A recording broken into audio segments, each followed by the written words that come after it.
Parfait. Euh, Bonjour. Alors, aujourd'hui, on a 2 heures avant nous et je vous dis déjà un grand merci pour être là. On sait que c'est une période un peu compliquée et vous avez beaucoup à faire, mais on pensait avec les collègues de les Global AI que c'est important de faire ce petit passage ensemble parce qu'on a beaucoup réfléchi les derniers 2, 3 mois, comme vous savez, dans l'humanitaire reset pour avoir une approche consolidée pour l'HPC 2026. Et comme ça, aujourd'hui, on va faire un petit 2 heures pour partager avec vous tout ce qu'on a fait et un peu l'approche qu'on a accordée pour cette année. Comme vous êtes nombreux, nous vous invite à laisser les questions et les commentaires dans le chat, s'il vous plaît, pendant la présentation. On va faire des petites pauses, notamment on pense faire 3 pauses. On va faire une introduction générale et après faire une petite pause pour vous montrer la mise à jour de la situation de la révision des OCHA, des tout processus. Et après, une autre pause après la méthodologie des analyses des besoins et des cibles. Et après la réponse. On va donner suite à toutes les questions qu'on ne peut pas aborder aujourd'hui, mais on va essayer de faire notre mieux. L'idée aujourd'hui, c'est notamment que vous entendez bien un peu le détail et après, vous notez le soutien que vous avez besoin dans les prochaines semaines.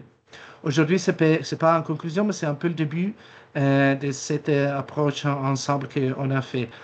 On va présenter la ligne générale, mais notamment, on n'a pas encore terminé le travail. Et l'idée d'aujourd'hui, c'est de commencer à collecter votre feedback, votre question et votre recommandation. On va présenter, c'est moi-même et mes collègues de les Global AIOR. On va partager la présentation et je laisserai mes collègues se présenter au début de ces parties. Comme ça, on va un peu plus vite. S'il n'y a pas de questions au tout début, je vous invite à donner moi un petit... ça peut comme ça dit en français. Comme ça, on peut commencer. Et on va avec la suite. Alors, vous voyez la présentation, je pense. Je vais commencer. Approche simplifiée. Notamment, je vais déjà commencer à dire que ce qu'on a essayé de faire, c'est de travailler sur une approche consolidée et simplifiée. Ça veut dire une approche que c'est un peu que met ensemble tout notre travail, entre tous les arrêts de travail qu'on a, et c'est un peu plus simplifié parce que notamment, comme vous savez, beaucoup mieux que nous, les ressources au niveau des IAM en général sont beaucoup moins qu'avant. Dans la diapo, vous voyez la partie tout haute, c'est la proposition formale de la restructuration du cluster. Comme vous voyez, c'était proposé de réduire les clusters de 11 à 8 et heureusement, le cluster de protection est là, comme vous voyez. Et après, la deuxième partie, c'est un peu pourquoi on a travaillé sur cette méthodologie consolidée. Parce qu'on a déjà commencé à travailler sur un cluster de position intégré. On ne va pas toucher sur ce que je veux dire, mais on va aujourd'hui toucher sur, parce que comme les agences lead, ils discutent d'arrangement encore, mais on a vu la nécessité de déjà, les GPC et les Global AIOR, de travailler ensemble et on s'est mis d'accord pour une approche commune sur le CPH 2026. Déjà, on va répéter pendant toute la présentation, mais l'idée de l'approche, c'est d'avoir une seule carte de sévérité de besoin, des PIN, de ciblage et de demande de financement pour les clusters. On va faire une présentation consolidée. Mais la méthodologie, il assure, comme avant, l'identification des besoins de financement et tout ce qu'il a besoin, tous les détails pour les adhérents, comme mes collègues vont présenter. Comme je vous dis au tout début, on est bien avancé avec la méthodologie, mais il y a des petites choses qu'on va travailler encore. Et l'idée, c'est de travailler avec tous vous pendant l'implémentation pour réviser ou pour ajuster des choses, pour contextualiser. Vous n'inquiétez pas, l'idée, c'est aujourd'hui, c'est le début. Et on vous invite à nous poser toutes les questions et tous les commentaires que vous avez. Alors, premier point. OCHA, comme vous savez, on va sortir de les classes de on va parler un peu du processus lidéré pour OCHA à niveau global. À niveau global, OCHA il a commencé il y a 4 mois en simplification de tous les cycles, les CPH. Et on a juste reçu il y a 2 jours la proposition pour l'approche qu'il suggère pour le 2026. Et on voulait vous présenter des petites choses parce qu'il y a des points clés qui sont vraiment clés pour nous. On a fait, je pense, beaucoup de plaidoyers collectifs les derniers 3 mois pour assurer que la protection est centrale dans les CPH de manière générale, mais surtout que tout le travail d'analyse que vous faites sur les risques de protection et tout ce qu'il y a, il est vraiment utilisé par OCHA pendant tous les cycles. On sait notamment que il n'était pas le cas l'année dernière. Et c'est pour ça qu'on a vraiment essayé de parler avec OCHA pour essayer qu'il y ait des espaces pour que l'analyse de la classe de protection, ça n'utilise pas seulement pour les besoins de protection, mais pour tous les CPH. De tout début, ça, c'est les textes directs qui viennent de la proposition de OCHA. On a traduit nous, mais c'est ça qu'on a reçu. Comme vous voyez, sur la centralité de protection, les nouveaux CPH 2025, ils mettent de tout début que le CPH doit assurer que la prévention et réponse à l'impact des risques de protection est un objectif collectif. Ça, c'est beaucoup plus remarqué que ce qu'il était avant. Et nous, on est très contents qu'il y ait ça au tout début.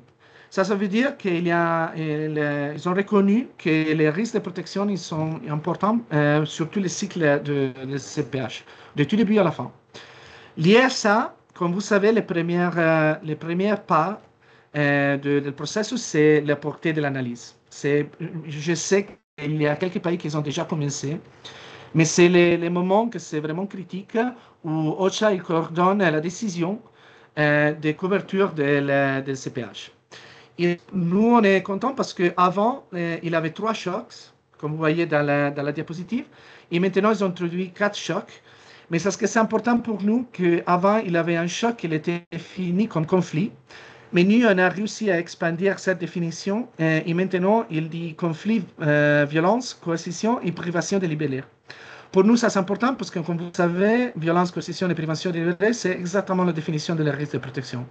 Ça veut dire, comme on verra après, que c'est important que OCHA il tient compte le travail sur les risques de protection qu'on fait. Après, sur la définition de sévérité des besoins, comme vous voyez, ça encore, c'est la définition de OCHA. Ils ont ajouté à tout à la fin, il sera impératif que le CPH 2026 assure une réponse multisectorielle aux endroits où les besoins humanitaires et risques de protection sont les plus sévères. Et ils ont même mis pour la première fois une référence à les cadres analytiques de protection dans les documents de OCHA. Après, ils ont même ajouté sur la sévérité intersectorielle. Comme vous voyez, la première partie, c'est plus ou moins qu'il avait avant. Les indicateurs de résultats seront priorisés pour la collecte des données. Mais à tout la fin, ils ont ajouté, en particulier, pour soutenir la base d'évidence relative aux risques de protection.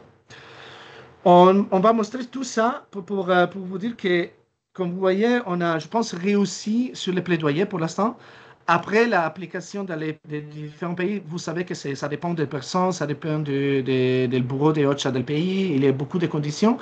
Mais c'est pour vous dire que vous pouvez utiliser ça dans votre coordination sur les cycles de cette année. Après, ici, on n'a pas partagé tout, on va partager quand il était dispo de part de OCHA, mais sur la part de la méthodologie, ils ont suggéré des formules qu'ils disent que sont des formules pour commencer. Sur les cibles, comme vous voyez, les cibles, il sera 100% de l'épine sectorielle phase 4 et 5 et max les 50% de la phase 3.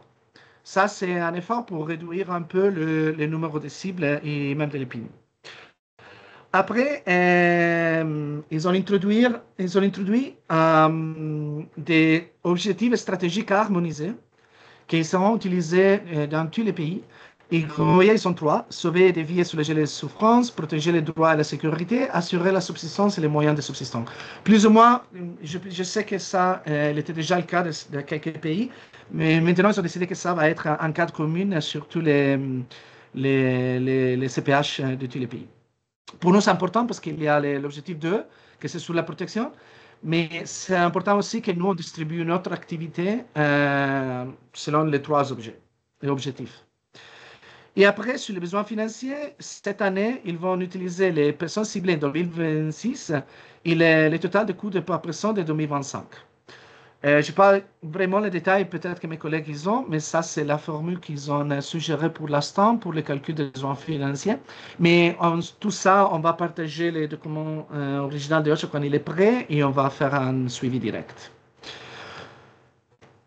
Pour aujourd'hui, ce que c'est important de savoir, qu'on voulait partager avant d'introduire la méthodologie, c'est que on a trois phases où vous avez des possibilités de travailler avec coach un peu plus de manière directe.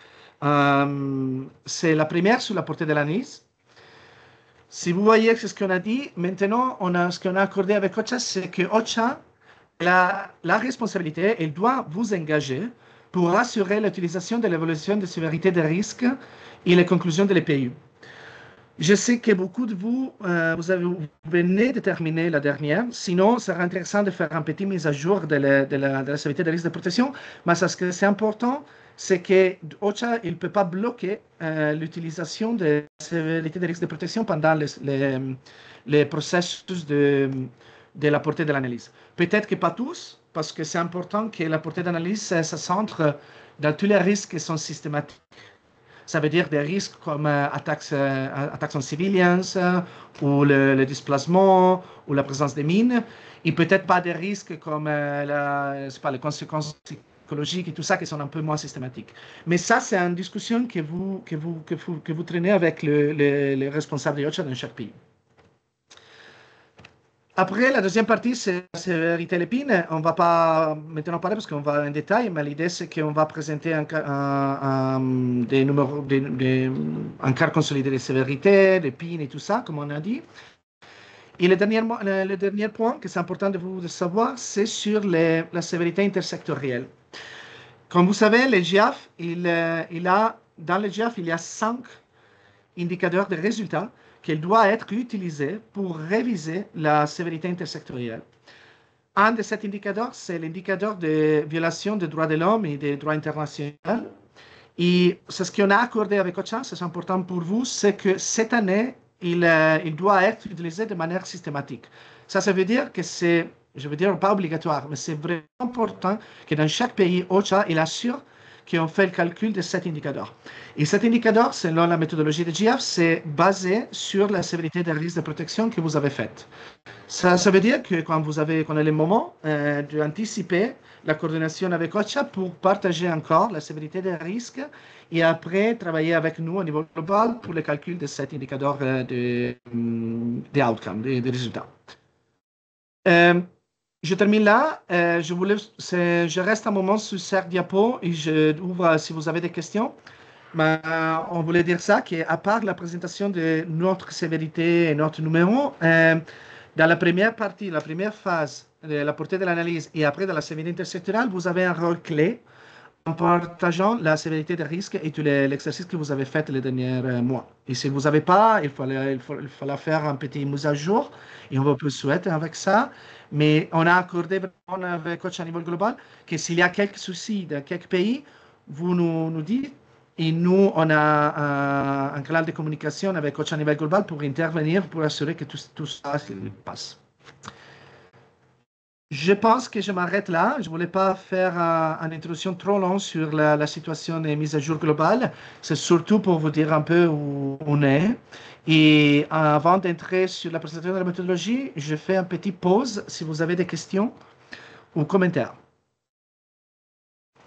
Est-ce qu'elle est tout claire? Bien, je suis content que vous êtes réactif comme ça. Denis, à toi. Alors, bonjour Francesco, bonjour chers collègues, c'est Denis du Cluster Protection SCA. Alors, j'ai 2 points.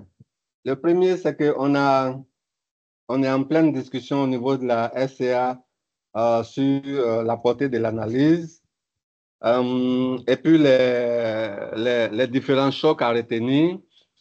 Là, on était parti sur les chocs conflits, conflits et violences, chocs comment je dis, épidémie et l'autre choc est lié aux inondations et autres catastrophes naturelles. Alors, l'idée, c'était aussi de discuter des facteurs contributifs des chocs. Et on a discuté en ICC et un des points aussi, c'était au niveau des chocs, conflits et violences, sur tous les facteurs contributifs. On avait mis la présence des mines. On avait mis la présence des mines comme facteur contributif.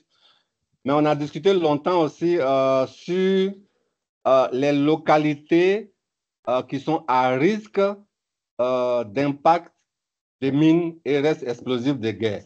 Donc, l'idée qu'on avait discuté ensemble, c'était, écoutez, on a une zone A, on pouvait découvrir 2 ou 3 engins explosifs, on peut les avoir explosés, mais si on découvre un engin quelque part, après une guerre, ça veut dire probablement qu'il y a d'autres engins qui ne sont pas encore découverts, qui constituent encore des risques.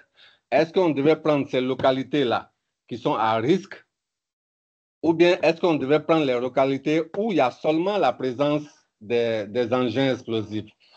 On est parti au niveau des ACT. Ils ont trouvé que c'était un peu trop large, donc on attend leur retour en termes de qu'est-ce qu'ils veulent qu'on prenne exactement dans nos analyses en termes de choc, en termes de facteurs contributifs, en termes de sévérité et en termes de seuil. Donc, on est dans ce processus-là. Ils vont nous revenir et on va pouvoir retravailler là-dessus.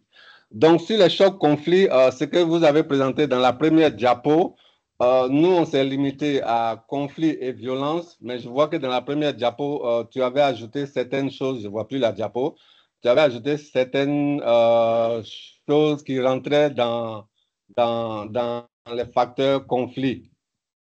Je ne vois plus trop bien. Mais voilà, l'idée, c'est que le ACT va nous revenir et qu'en ce moment-là encore, on va rediscuter de comment retravailler encore sur la portée des analyses et les chocs et les facteurs contributifs. Je crois que c'est important que moi j'ai vu ça comme ça, je pourrais en discuter quand le ACT va nous revenir, de sorte à ce qu'on puisse ajouter la partie coercition et privation délibérée. Je crois qu'on a encore une opportunité et si ça passe, je vais vous tenir au courant. Voilà les points que je voulais soulever. Merci, Denis. Donc, On va faire un il suivi. me faut, Francesco, il me faut une orientation claire sur facteurs contributifs, présence des mines plus localité à risque, ou bien présence Oui, des mines seules. oui, Voilà, quelque je chose pense comme à ça ça. pour que. Oui, oui. Voilà. Merci bien. Merci beaucoup, Denis. Je réponds direct. On va faire un suivi bilatéral sur les autres choses, mais pour tous les collègues, c'est ce qu'on a discuté avec Ocha, c'est que nous, on ne va pas ajouter les localités qui sont à risque 2. Ça, c'est la seule chose qu'on a accordé avec Ocha. Mais on a même accordé que la sévérité des risques que vous avez fait, la cartographie des 15 risques, ça, on la va utiliser. Parce que nous, on a dit à Ocha que ce que vous faites là, c'est la situation actuelle. OK? Ça, c'est une réponse pour tous les collègues. Mais après, on peut faire un suivi bilatéral, Denis. Merci. Ali? Oui, merci beaucoup, Francesco. Bonjour, chers collègues. Ali, je vous appelle du Mali. Je suis l'AYAM du CPAWAR. Je suis vraiment content de voir, en tout cas, tout ce qu'on est parvenu, en tout cas, à intégrer pour la protection dans les HPC 2026 en général. Ça dénote vraiment de toutes les discussions qu'il y a certainement eu, en fait, au niveau global.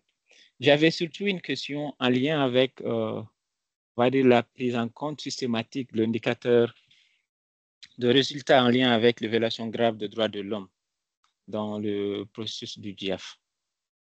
Nous sommes dans un contexte compliqué avec des autorités qui souvent sont très regardantes sur tout ce qui concerne en fait les violations des droits de l'homme.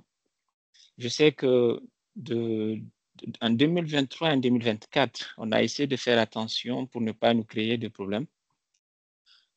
Mais même si on avait voulu prendre en compte en fait cet indicateur, personnellement, j'ai toujours été bité à comment définir le seuillage, donc les différents seuils, de cet indicateur-là, afin que nous puissions après le mettre. Je ne sais pas s'il y a vraiment guidance déjà au niveau global. S'il y en a, certainement que ça m'a échappé. Mais ce serait vraiment bien, je pense, pour nous de comprendre comment est-ce qu'on peut, en tout cas, définir les différents seuils de cet indicateur de 1 à 5 et après discuter sur place pour voir dans quelle mesure il peut être pris en compte. À vous. Merci beaucoup. Merci beaucoup, Ali. Moi, je peux répondre direct comme avant parce que c'est une bonne question. On a fait un pilotage de la méthodologie dans 4 pays l'année dernière qui a vraiment bien marché avec OCR et OCHA. Et on a une méthodologie à niveau global. L'idée, c'est que nous, on va utiliser la sévérité des risques et après, on a un outil pour faire ça. Mais ce qu'on peut faire, on peut faire un suivi direct Ali et on peut partager ça. Sur cet indicateur, la consigne, c'est que quand vous commencez, vous me mettez en contact avec nous à niveau global et nous, on a la méthodologie pour faire ça, que c'est déjà partagé avec OCHA. On a fait un pilotage et il est tout clair de les deux côtés. Marie? Merci beaucoup, Francesco. Bonjour, chers collègues. Je suis Sanou Marie-Charles Dorcas, coordonnatrice du cluster protection au Burkina Faso. Alors, mon prédécesseur du Mali a abordé partiellement ce que je voulais dire. J'ai bien suivi, même hier, on était dans la rencontre avec le DIAF, mais je n'ai pas pu effectivement partager mes préoccupations. Donc, comme on se retrouve dans le cadre du cluster protection, j'ai saisi l'occasion pour partager mon point de vue. Il s'agit effectivement des terminologies que nous utilisons parce que, et c'est l'occasion, je pense, d'en parler, parce qu'il ne sert à rien de bien planifier nos choses et après, on se retrouve sous le coup de sanctions, soit en tant qu'organisation, et j'espère bien que ça ne va pas s'étendre au groupe sectoriel, qu'on nous dise vos activités sont suspendues. Alors ici, j'aimerais parler essentiellement de deux terminologies, la terminologie conflit et la terminologie violation des droits de l'homme dont mon prédécesseur vient de parler. C'est un terme qui se révèle être de plus en plus sensible à utiliser. Et on le substitue, on commence à le substituer dans la pratique ici à crise sécuritaire. Au lieu de dire conflit, on parle de crise sécuritaire parce qu'il y a des organisations, par exemple, dans certaines régions qui se sont vues, pas refuser à titre officiel, mais on a juste refusé de signer leurs documents. Donc, ça a traîné dans le bureau de la personne qui devait signer, juste parce que même dans l'écriture du projet, il y avait le terme conflit qui ressortait. Donc, pour montrer ici jusqu'à quel niveau ça peut aller. Et par rapport au terme violation, on commence à ne plus utiliser le terme violation des droits de l'homme, on parle plutôt d'atteinte. Parce que du point de vue des droits de l'homme, quand on parle de violation, ça veut dire forcément que c'est l'État, parce qu'il n'y a que l'État juridiquement qui peut violer les droits de l'homme. Mais quand on emploie le terme atteinte, c'est le terme générique qui est utilisé. Et quand on approfondit à partir de là les investigations, si c'est l'État, on pourra dire qu'il y a violation. Et si c'est un groupe de personnes ou une personne lambda, on pourra dire que c'est une infraction et le traitement qui va avec. Voilà. Donc, c'est juste pour dire, si de part votre position, Francesco, si vous avez la possibilité aussi de déposer ça sur la table à votre niveau, au niveau de votre cadre de concertation là-bas, pour que ça remonte, pour qu'on essaie de voir si c'est rattrapable. Est-ce qu'on nous autorise justement à substituer ces termes-là pour nous permettre de travailler correctement? Parce que, comme je l'ai dit, ça ne sert à rien de faire un beau planning comme ça et après on est sanctionné, on ne peut pas travailler. Donc, c'était juste mon intervention. Du reste, en tout cas, je suis avec attention ce qui est fait parce que c'est la première fois que je participe à cet exercice, donc j'apprends beaucoup plus. Merci. C'est toi, Marie. Je vais répondre direct. On va faire un suivi bilatéral encore. On a fait déjà sur Burkina Faso sur le langage. Mais je veux seulement dire que notre position pour l'instant, ce que c'est important, c'est que OCHA, il ne bloque pas l'analyse des risques que vous pouvez faire avec eux en condition de qu'on ne peut pas utiliser le langage. Je vous invite à parler avec nous, on voit ensemble. Je pense que c'est aucun problème de voir comment se peut adapter le langage de chaque pays parce que c'est important qu'on ne touche pas les sensitivités. Mais c'est ce que c'est important. On a vu quelques pays où des fois Rothschild a dit oh non, on peut pas faire on peut pas réviser la stabilité intersectorielle avec les risques parce que c'est trop sensible. Ça, il peut pas faire et on a des modalités, on peut trouver des modalités ensemble. Ok, Marie, mais après on peut faire encore un suivi. Makan, à toi, je t'invite à être un peu plus rapide, comme ça on peut passer à la méthodologie et après on a un peu plus de temps pour les questions. Hein, Makan? Alors, merci beaucoup, cher Francisco. Bonjour, chers collègues. Makan depuis le Mali. Je pense que j'avais 3 points essentiels, mais le premier point a été déjà touché par le collègue de la Centrafrique, Denis, qui est le choix, en tout cas, des chocs, qui, je vois beaucoup plus d'un contexte à un autre. C'est des choses qui peuvent peut-être évoluer ou varier.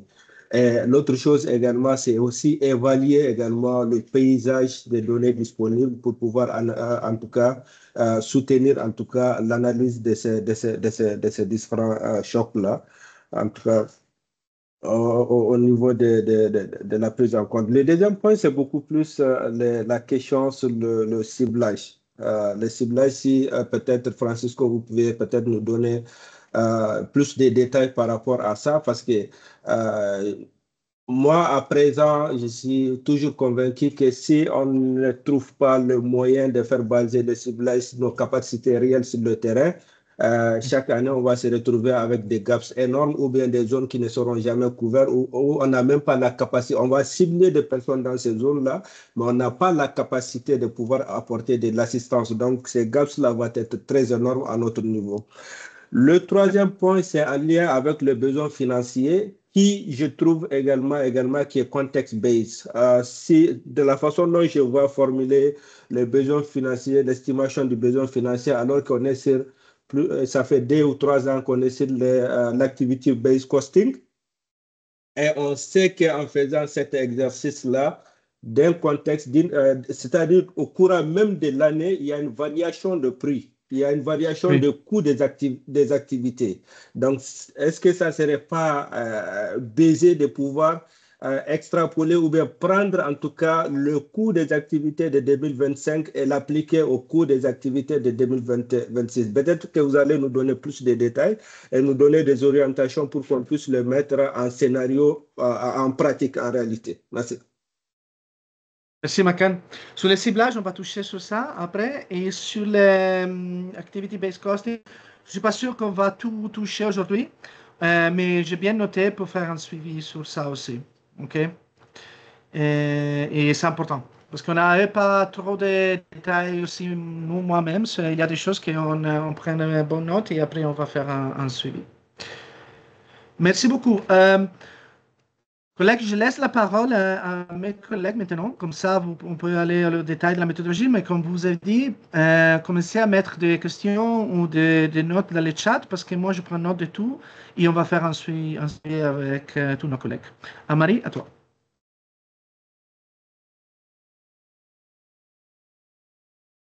T'es muté. Je t'écoute pas. Ouais, c'est tout bon maintenant? C'est bon?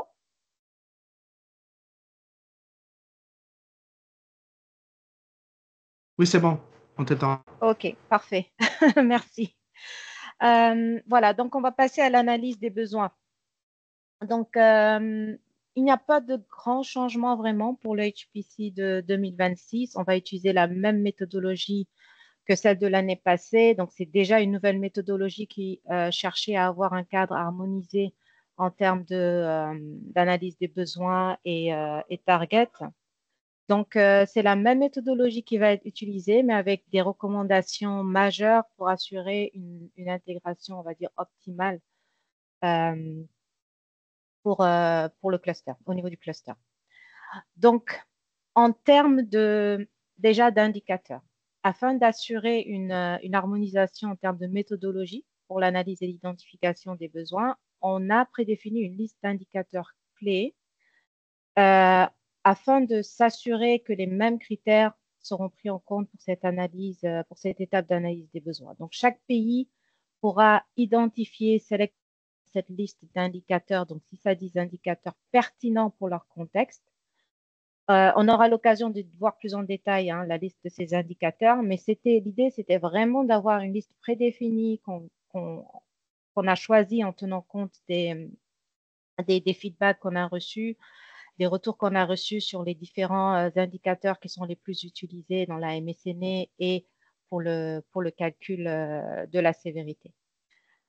Ensuite, en termes de score de sévérité, là encore, il n'y a aucun changement par rapport à l'approche utilisée l'année dernière. On va utiliser les mêmes outils Excel pour définir la sévérité. Donc, si vous vous rappelez bien, on avait un template Excel pour les données de ménage, un autre pour les données par zone ou localité, et puis un autre template quand on est dans un contexte en absence de données. Donc, on va utiliser les mêmes outils. On avait parlé d'automatisation du calcul du PIN, mais cela ne pourra pas se faire cette année. Ce sera sûrement pour l'année prochaine. Donc, la sévérité finale sera définie en tenant compte du score de sévérité, des risques de protection dont Francesco a parlé tout à l'heure, donc à partir du GPU, le Global Protection Update, de la sévérité finale qui est calculée à partir des indicateurs qui seront sélectionnés parmi la liste prédéfinie pour les 3 piliers. Donc, juste pour rappel encore, de ces 3 piliers, donc on a tout ce qui est lié à la sécurité, l'intégrité et la dignité, du moins. On appliquera la règle des 20% pour la sévérité finale. Donc, juste pour rappel, c'est le niveau de sévérité le plus élevé pour lequel la somme de la proportion des ménages dans cette sévérité ou plus est d'au moins 20%. Donc, si vous voulez plus d'informations sur la méthodologie, n'hésitez surtout pas à consulter les ressources disponibles en ligne. Et cela inclut également les webinaires qu'on avait eu à faire l'année passée. Maintenant, pour le calcul du PIN.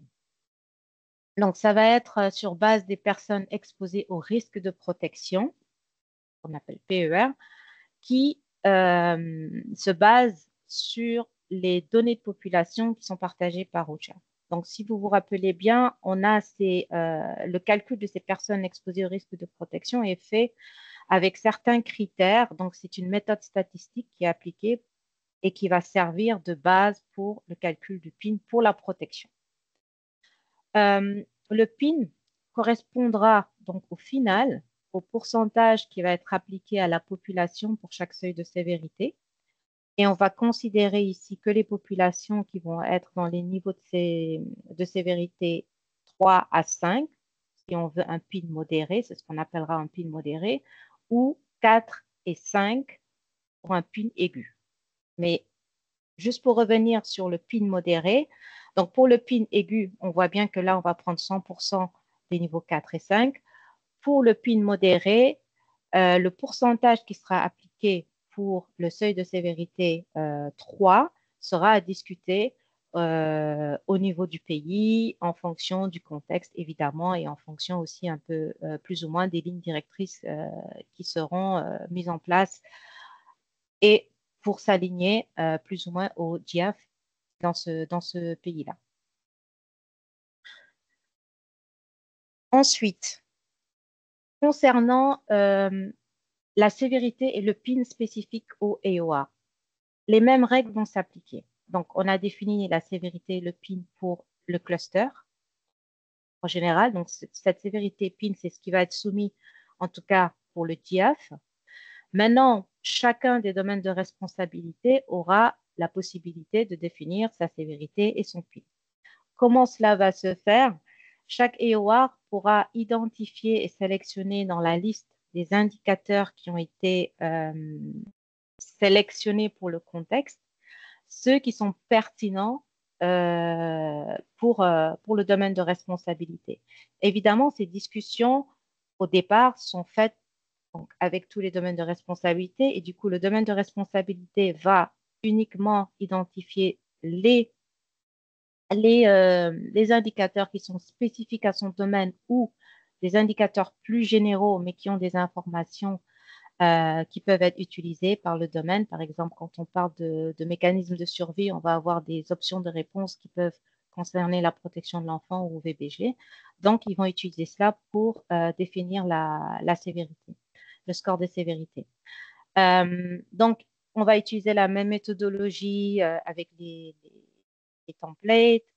Pour le PIN, on va appliquer également la règle des 20% pour le calcul du PIN et on va inclure les sévérités 3 et 5. Alors, comme d'habitude, le PIN du AOR ne peut être supérieur au PIN du cluster.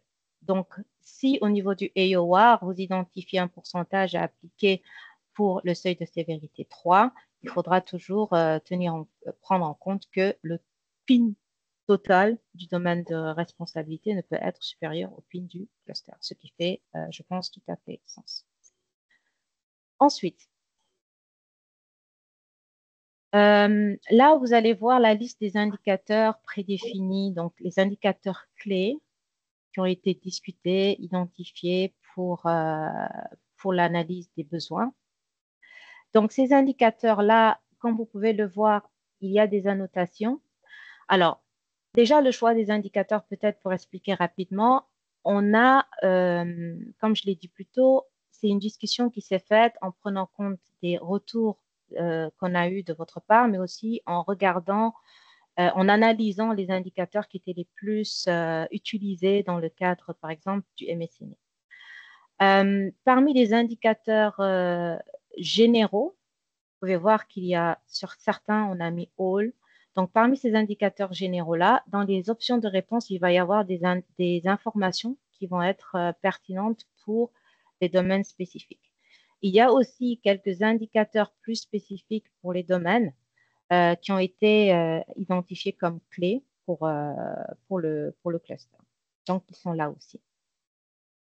Maintenant, pour le HPC 2026, vous allez voir qu'on a mis sur certains MSCNE Agreed Core, ce qui veut dire que ce sont des indicateurs en vert, des indicateurs qui ont été inclus pour le HPC 2026.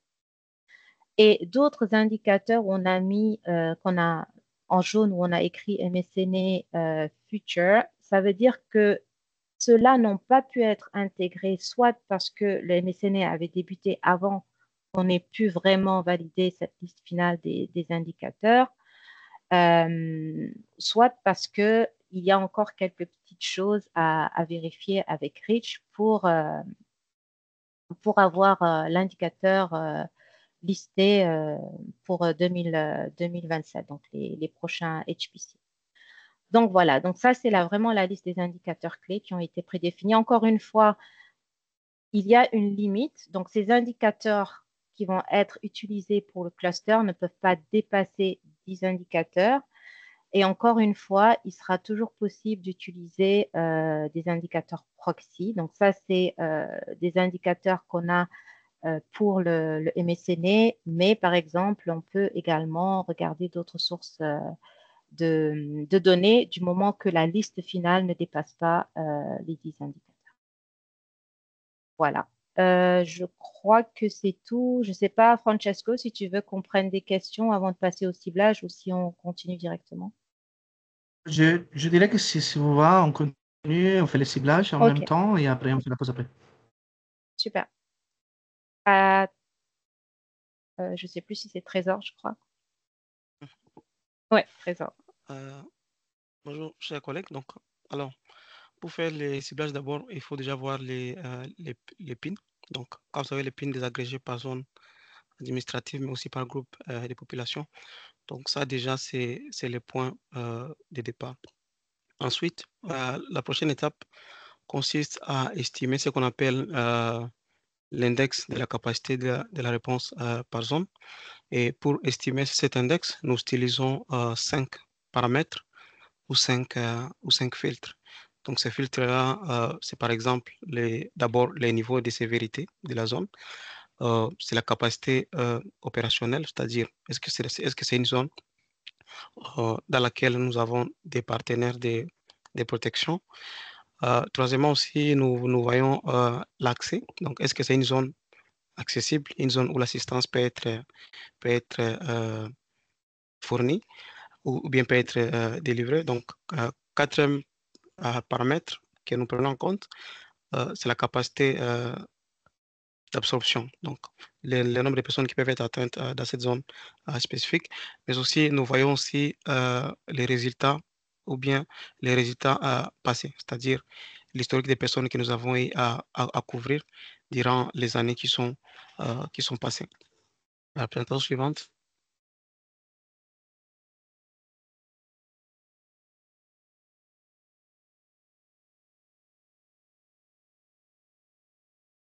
Raja?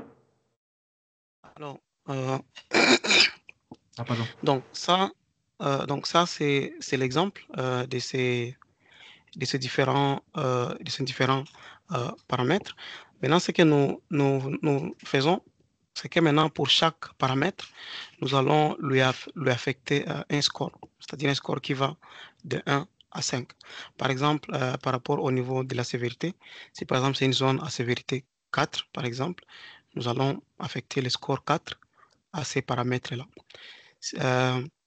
Mais ici, je précise qu'au moment des ciblages, c'est plus les zones à sévérité 3 ou plus qui sont priorisées.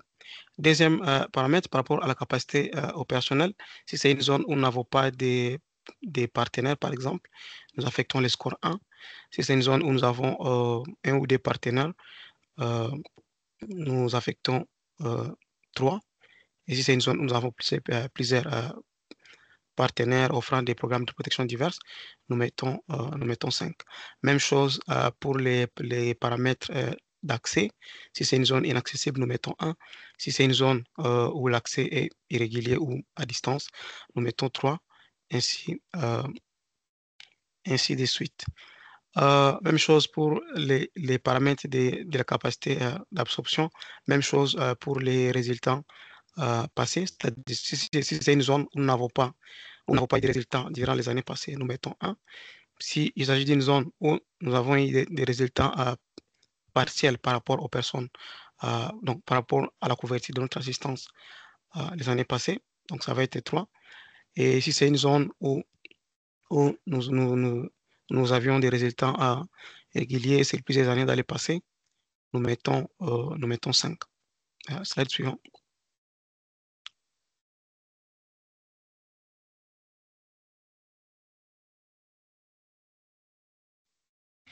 Alors, une fois que nous avons affecté les scores pour chaque de ces paramètres-là, ce que maintenant nous allons faire, c'est maintenant faire la sommation de tous ces scores-là. C'est-à-dire, une fois que nous avons la sommation de tous ces scores-là, nous allons maintenant utiliser le tableau qui est ici pour savoir quels pourraient être les ratios des couvertures ou bien quel pourcentage nous pouvons considérer pour appliquer à notre PIN pour avoir les personnes ciblées. Par exemple, quand vous avez affecté les scores pour chaque paramètre, vous faites la somme de tous ces scores-là.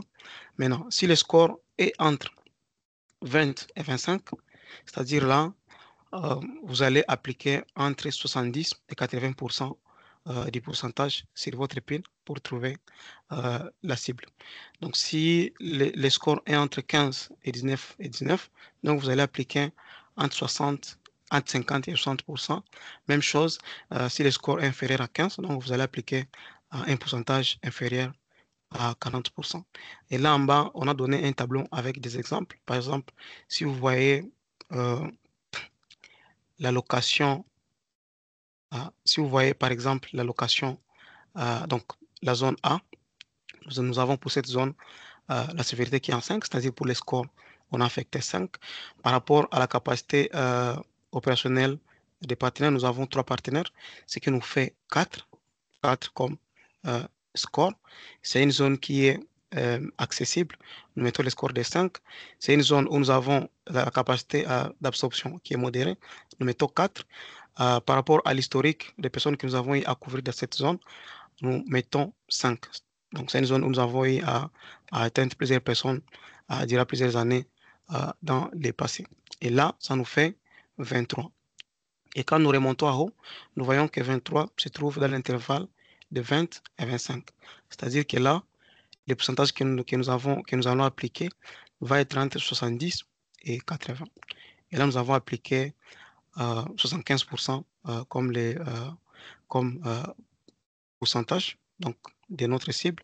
Et là, pourquoi 23? Parce que si vous voyez entre 20 et 25, donc 23 c'est situé un peu au milieu. Donc ici, dans le sens ici, donc dans ce cas ici, c'est-à-dire que nous allons appliquer les 75% sur notre épine pour cette zone-là, pour avoir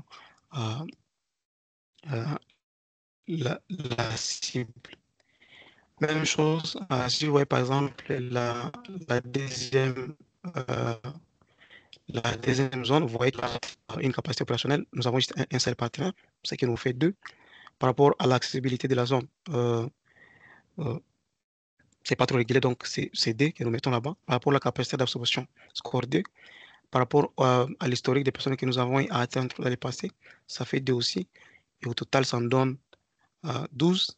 Et vous vous souviendrez que lorsque notre score total est inférieur à 15, dans le tableau qui est en haut, on doit appliquer un pourcentage qui est inférieur à 40%. C'est pour cela qu'ici, vous voyez qu'on a appliqué 35%.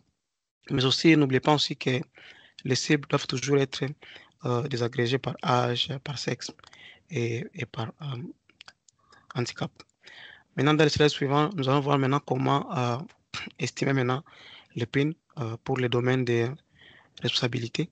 C'est que il faut savoir que les mêmes critères ou les mêmes paramètres ou les mêmes filtres, ils seront utilisés pour avoir aussi la cible par domaine des responsabilités. Mais la différence est que pour cette fois, on va juste utiliser les données du domaine des responsabilités. Par exemple, si on est en train d'estimer la cible pour la protection de la France, ça veut dire que quand on parle de la capacité, quand on parle par exemple des critères de la capacité opérationnelle, c'est-à-dire que là, nous allons voir les partenaires de la protection de la France. Si on parle par exemple, aux paramètres, l'historique des couvertures, c'est-à-dire les personnes que nous avons à atteindre dans la zone, dans le passé, c'est-à-dire que là, on va se servir des données de la protection de la France, c'est-à-dire les données que la protection de la France, c'est-à-dire les personnes, c'est-à-dire les couvertures de la protection de la France dans la zone là. Donc, c'est un peu ça. Et si on parle de la sévérité, par exemple, si on doit appliquer les critères de la sévérité, on va prendre la sévérité de la protection de la France. Et si c'est VBG, on va faire VBG, ainsi de suite. Et une fois que nous avons estimé cet index, donc c'est-à-dire cet index des couvertures pour les domaines de responsabilité, nous allons utiliser les mêmes tableaux que j'ai présentés dans les précédents slides pour maintenant savoir quel est le pourcentage que nous allons appliquer par rapport à notre PIN du domaine des responsabilités pour trouver, pour trouver la cible. Par exemple, si pour une zone donnée, par exemple, après avoir appliqué les 5 filtres ou les 5 paramètres sur les données de la protection de la France, vous avez par exemple un score de 23 ou de 24, c'est-à-dire que là, vous allez appliquer un pourcentage qui est entre 70 et 80%.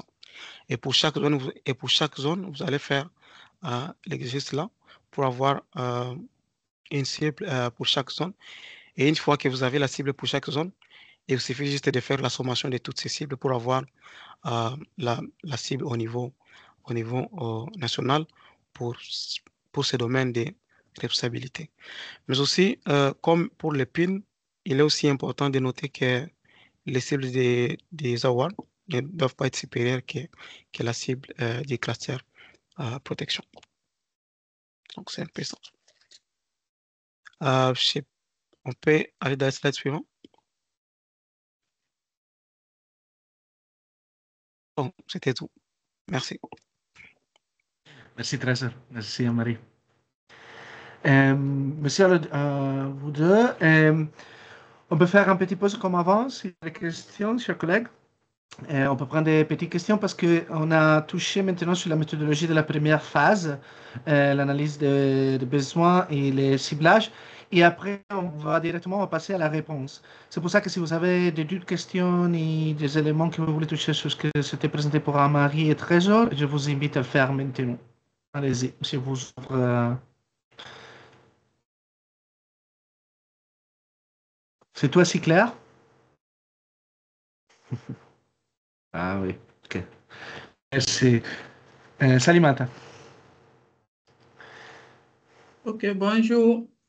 Merci aux collègues pour la présentation. Salimata Bilem de CPOA au niveau de Burkina Faso. Bon, j'ai vu vraiment les présentations, merci.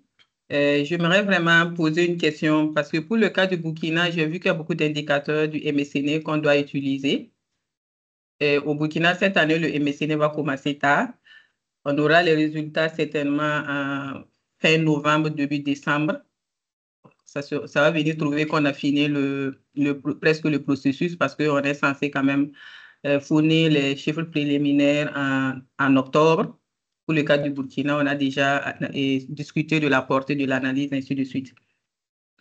Je vois ici que le PIN des EOA ne doit pas dépasser le PIN du cluster, également pour les cibles. Comment on s'accorde que vraiment c'est un travail qui est fait conjointement?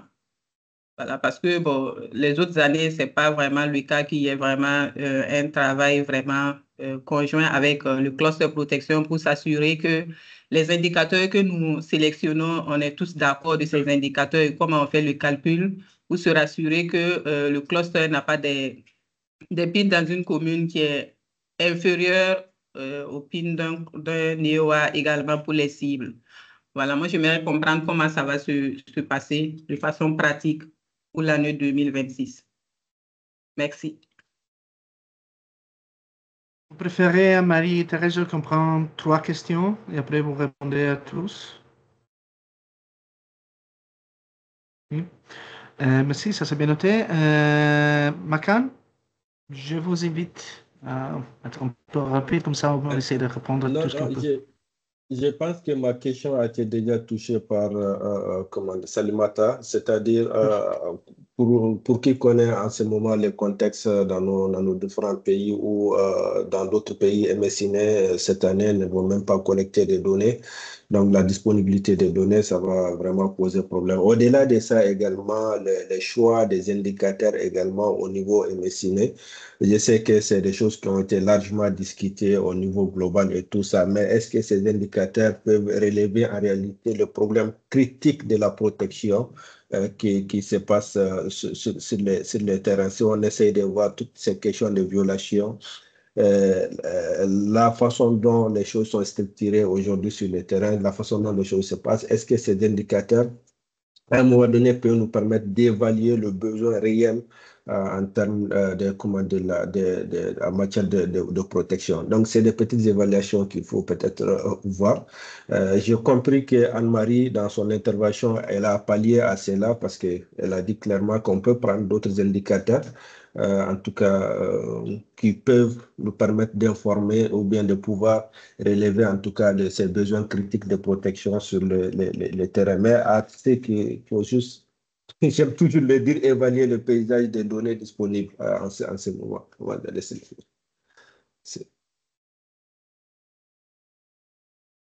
Merci, Makan. Denis, j'ai vu que tu avais la main, tu as changé d'avis, sinon je passe à...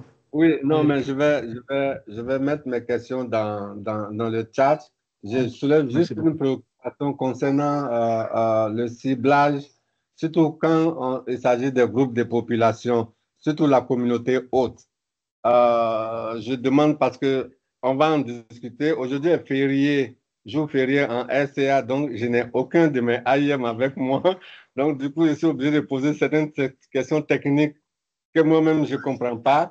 Mais c'est au niveau du ciblage concernant le groupe de population haute. L'année passée, on a un peu galéré quel pourcentage on devait prendre et autres en fonction des populations hautes pour ne pas trop exagérer en termes de chiffres, quelque chose comme ça, et puis en fonction des sévérités des zones aussi. J'ai dit ça pas pour répondre maintenant, mais pour dire qu'on va revenir vers vous quand mes techniciens seront avec moi, on va pouvoir en discuter parce que c'est important pour nous. Le reste, je vais mettre en chat. Merci beaucoup. Merci beaucoup, Denis. On prend encore une autre, Marie, ou Trésor, ça va? Eric? Bonsoir à tous, bonsoir Francesco. J'ai quelques questions en fait concernant d'abord la présentation de Anne. J'ai deux questions là-bas. Concernant le MSNA, j'ai aimé en fait l'intervention de Macra parce que nous aussi, on a eu ce souci au niveau de la RDC. On a remarqué que pour le MSNA, il y avait eu des discussions au préalable avec le Global avant que en fait, le MSNA n'ait des discussions avec le niveau terrain. On a proposé, nous, à notre côté, on avait proposé en fait des indicateurs, mais Rich disait que c'était déjà, ils avaient déjà fait une discussion avec le Global et que ça allait être compliqué d'intégrer. Mais avec le plaidoyer, ils ont pu intégrer quelques indicateurs. Peut-être que pour les échéances à venir, c'est de faire l'inverse, de voir si le MSNA peut discuter d'abord avec le niveau opérationnel avant de discuter avec le global. Cela permettra en fait de prendre voilà, en considération certains aspects au niveau opérationnel. Ça, c'est le premier point. Mon deuxième point concerne en fait la prise en compte des indicateurs, surtout pour les domaines de responsabilité. On a vu que de plus en plus, les domaines de responsabilité ont le même problème que en fait, la protection de façon générale. La disponibilité des données sur les zones de couverture. Cette année, on a eu des discussions avec MSNA, par exemple, en RDC. Même les zones les plus priorisées au niveau de la RDC ne seront pas en fait, couvertes par le MSNA. Donc, on a ce problème. Donc, au niveau de la RDC, nous-mêmes, on est en train de voir comment aller avec la méthodologie que nous avons utilisée pour l'analyse conjointe avec la mise à jour des 15 risques de protection. Ne pas forcément, en fait, reprendre le calcul voilà, pour toutes les zones, mais c'est de voir aussi les zones où nous avons des données avec les indicateurs choisis, mais où il y a des changements majeurs. Voilà, où on a des changements majeurs. Cela nous permettra de voir les zones où on n'a pas de données, où il n'y a pas de changements majeurs qui ont affecté l'environnement de protection, de pouvoir faire un jugement de valeur, voilà, soit de conserver en fait la sévérité, voilà, du processus passé, ou soit en fait de pouvoir en fait, en tout cas faire une mise à jour. Ça c'est le premier point là, le problème de disponibilité des données. Ma troisième question concerne le ciblage. Le ciblage, j'ai un petit souci avec ce que Trésor vient de présenter. Au niveau de la RDC, on a un cadre harmonisé avec tous les autres clusters, avec OCHA, tout ça, qui part en fait de la planification de la réponse. On ne part pas directement du PIN pour déterminer le ciblage, mais on essaie d'abord de pouvoir élaborer le cadre de résultats, déterminer les activités qui doivent être mises en œuvre, voilà, en fonction des critères que Trésor a mentionnés. Et on part ensuite d'un ciblage par activité avant de calculer le ciblage, la cible globale. Par domaine de responsabilité, mais aussi pour la protection globale. Je prends un exemple. Pour la protection, on peut décider, on va maintenir le monitoring de protection. Voilà. On va maintenir, par exemple, les assistances individuelles, que ce soit psychosociales, juridiques ou légales. On essaie de déterminer en fonction des critères la cible que nous comptons, voilà, qui seront visés par cette activité, par ces activités. On a en fait des ratios où on applique et à la fin, on calcule, voilà, on prend le maximum ou soit la somme, cela dépend en fait de l'unité que nous allons définir pour l'indicateur pour déterminer la cible pour la zone, voilà, ou pour l'unité géographique. C'est comme ça nous faisons ici en RDC. Mais maintenant, avec la méthodologie qui est proposée par le Global, je me dis qu'on aura un petit souci avec cette méthodologie en RDC parce qu'elle part d'abord par les activités, la mise en place des activités, la définition des activités, le ciblage par activité avant de pouvoir calculer le ciblage de façon générale. Ma dernière question concerne en fait le paramètre... Désolé, je te peux inviter à arriver à être un peu plus vite, s'il te plaît. Ok, désolé. Ma dernière question concerne en fait le score de sévérité en prendre en compte dans le ciblage. Comme je le disais, il faudrait que ça soit encore plus flexible parce qu'au niveau de la RDC, nous partons en fait du score de sévérité 5 à 4 pour le ciblage. Mais ici, je vois qu'on propose de 4 à 5 ans en prenant en compte un certain taux. Merci à vous. Désolé également d'être plus long. Non, merci Eric. Non, non, t'inquiète. Sinon, est-ce que sinon on arrive. Mais il y a des choses qu'on peut suivre en plus de détail après. Marie, Thérèse, je vous laisse réponse. Sinon, Ouais. vous liez toutes les questions. Ouais. Après, on prend de plus. Ouais, j'ai déjà mis, Ah bon? j'ai fait la liste des questions, en tout cas, qui me concernent directement. Et, donc, alors, il y avait les questions sur s'assurer donc que les choses sont faites de manière conjointe. Donc, ça, c'est clair que c'est l'idée hein, quand on parle de approche intégrée, unification, harmonisation. Donc, tout cela, c'est vraiment pour que la concertation se fasse, pour qu'il y ait une analyse conjointe. Donc, la sélection des indicateurs, c'est définitivement quelque chose qui doit se faire de manière conjointe parce que dans ces indicateurs, comme je l'ai dit dans la présentation, nous avons des indicateurs qui sont généraux, donc pour toute la protection. Nous avons aussi des indicateurs qui sont beaucoup plus spécifiques à certains domaines de responsabilité. Donc, une personne ne peut pas décider pour tout le monde. Donc, c'est sûr que c'est quelque chose qui doit se faire de manière concertée. Ensuite, on a également, il y avait aussi une question de MSCN. Enfin, ce n'est pas une question, c'est même plusieurs questions par rapport à la MSCN. Alors, avant de répondre déjà à toutes ces questions par rapport à la MSCN, juste pour rappeler que au niveau de la protection, que ce soit la protection de manière générale et les domaines de responsabilité, on a toujours essayé ces dernières années de s'affranchir de la MSCN. S'affranchir de la MSCN en ayant nos propres outils, en ayant nos propres systèmes de monitoring.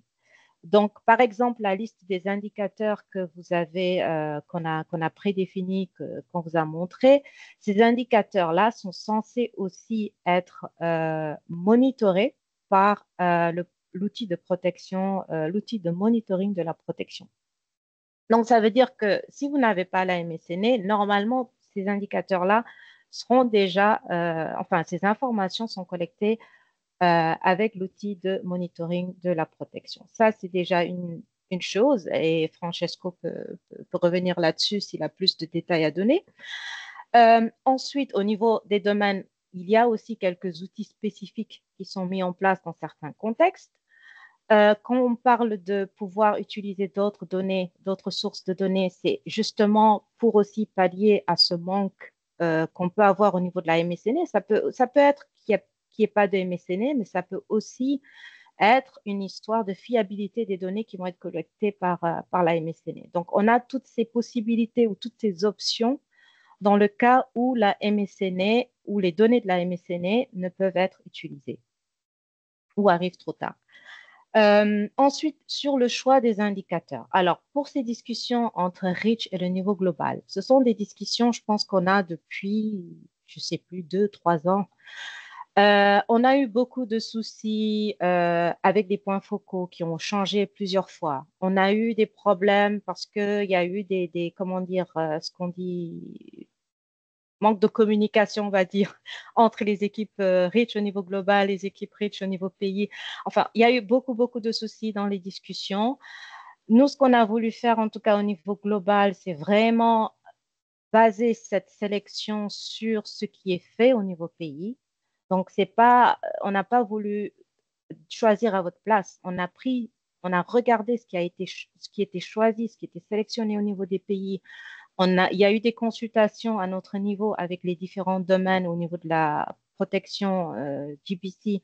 Il y a eu beaucoup de consultations avec les collègues du terrain pour vraiment essayer de sélectionner ces indicateurs-là qui vont vraiment donner un bon aperçu de la sévérité et qui vont permettre de calculer le PIN. Maintenant, évidemment, on est ouvert. Je pense que c'est des choses qui peuvent toujours se discuter. Et dans la liste des indicateurs, encore une fois, il y a cette flexibilité de pouvoir utiliser d'autres sources. On peut aller jusqu'à, je pense, une limite de 10, comme je l'ai dit. Donc, quand même, il y a une certaine flexibilité et contextualisation qui peut se faire au niveau des pays, toujours en prenant compte de cette liste. Et il y avait aussi quelque chose sur la sévérité, je pense que c'était Macan, je ne me rappelle plus, sur comment s'assurer que les informations qui sont collectées montrent vraiment de la sévérité qu'il y a au niveau pays. N'oubliez pas qu'il y a également le GPU, donc qui est un, comment dire, c'est la sévérité des risques de protection. Donc, c'est quelque chose qui se fait ou un exercice qui est conduit en prenant compte de l'expertise des acteurs de la protection. Donc, c'est vraiment eux qui vont donner ce niveau de sévérité par rapport à leur connaissance du lieu, par rapport à leur connaissance des risques de protection. Donc, c'est vraiment quelque chose qui permet de vraiment bien identifier quels sont les risques de protection. Et si c'est bien fait, normalement, il n'y a pas de problème là-dessus. Je crois que j'ai couvert la majorité, mais à toi, Francesco, si tu veux rajouter quelque chose sur PMT ou autre. Oui, mais avant, Thérèse, tu veux donner quelques réponses sur le ciblage ou sur d'autres questions? Oui, donc je peux répondre à la question d'Éric brièvement. Donc, c'est bien noté cette particularité qu'il a dit pour la RDC qu'on part du ciblage par activité. Donc, moi, je pense aussi que si vous avez déjà le nombre de personnes ciblées, il vous suffit d'avoir aussi une ration que vous affectez par activité pour appliquer les mêmes pourcentages sur la cible totale et avoir le nombre de personnes que vous allez affecter pour chaque activité. Ça, c'est aussi une façon de faire. Donc, par rapport à la sévérité, si 4-5 qui est considéré en RDC, alors que nous, dans la méthodologie, on dit qu'on peut prendre 3, 4 et 5. Donc, moi, je pense que dans les 5 paramètres que j'ai mentionnés, donc la sévérité aussi, ça fait partie d'autres critères qui sont pris à compte. Si en RDC, vous avez la restriction d'utiliser la sévérité 3 et que le contexte voudrait que vous utilisez la sévérité 4 à 5, donc cela aussi va entrer en compte dans la liste de tous ces paramètres-là où la sévérité, vous aurez à 4 et 5, et pour d'autres paramètres, vous aurez, donc vous allez appliquer les différents scores, maintenant pour à la fin avoir quel est le pourcentage que vous allez appliquer, mais aussi, c'est aussi quelque chose qu'on peut suivre aussi avec vous en bilatéral pour voir aussi donc comment aussi on peut vous appuyer davantage pour les RDC. Merci. Merci beaucoup, Trésor. Je voulais seulement ajouter deux choses de façon générale. Merci à tous, Eric et collègues, pour les questions. Cette année, on va être dans l'année, on va apprendre. Nous, on a proposé une méthodologie commune, consolidée. La seule chose qu'on vous demande cette année, c'est que vous retournez sur nous pour cette question avant de prendre des décisions. Parce que comme ça, il y a des petites choses d'harmonisation qu'il faut qu'on fasse comme secteur. C'est vraiment nécessaire. Pas direct maintenant, mais il faut on harmonise beaucoup plus. Et moi, je pense que, c'est pas mes collègues qui le pensent, mais on va être beaucoup mieux l'année prochaine. On va apprendre, on va savoir qu'on harmonisé. Ça veut dire que, pardon, sur les indicateurs, jamais en liste d'indicateurs, c'est juste pour le contexte. Parce que quand on fait une liste harmonisée, ça c'est normal, c'est dommage. Mais de l'autre côté, une chose que, comme vous savez, on a déjà parlé, on est en train de penser d'introduire un outil qui automatise le premier calcul. Et pour faire cette automatisation, il faut avoir un peu d'harmonisation. L'harmonisation finale, peut-être qu'on la va utiliser pour l'année dernière, pour l'année prochaine. Et cette année, il faut qu'on regarde avec vous où on trouve cette donnée. Nous, on a fait ce travail avec Reach et on a déjà mappé les pays où ils ont réussi à mettre quelques indicateurs. Et avec quelques pays, on a déjà mis les mêmes informations dans les monitorings de protection. Et même chose sur le ciblage, Eric. Nous, on a proposé quelque chose, mais vous avez une autre méthodologie, on regarde ensemble. C'est ce qu'on vous demande seulement de venir sur nous cette prochaine semaine et on peut regarder chaque cas. Et après, je suis sûr, comme on a fait l'année dernière, qu'il y a des choses que vous faites qu'on va introduire dans la méthodologie globale. On a fait la même chose l'année dernière. Nous, on a essayé d'harmoniser, mais c'était jamais parfait. Ça c'est un peu mon message. Ali, tu veux prendre un petit minute pour une question? Oui, merci. Oui, merci. Merci beaucoup. Je te peux demander d'être rapide, s'il te plaît? Désolé. Hein? Oui, très rapidement. Non, c'était surtout pour insister sur, je pense, les deux qui ont déjà été posées, c'est insister sur comment nous assurer que le PIN est la cible. Les avoirs ne dépassent pas ceux du cluster protection tout en gardant la pertinence et sans biaiser, en fait, l'approche des avoirs. La deuxième question, c'est en lien avec le ciblage. Je pense que nous, on faisait déjà cette approche, approximativement, en tout cas pour le CPI au Mali, où on considérait le 100% des 4-5 et une proportion de phase 3, mais qu'on mettait en lien avec le résultat atteint au cours de l'année antérieure. Mais par rapport au ciblage, la question que je voulais poser, c'est comment prendre en compte le groupe de population? Je pense qu'il y avait un collègue qui en a aussi, qui l'a évoqué aussi sommairement. Est-ce que on ne peut pas apprécier et dire qu'on prend 100% des PDI en phase 3 à pire, plutôt que d'appliquer aussi un ratio au PDI? Je vais dire tout simplement, comment est-ce qu'on peut, nous, en protection, être beaucoup plus sensible, en fait, de groupes de population et faire en sorte que cette particularité aussi puisse sortir à vous?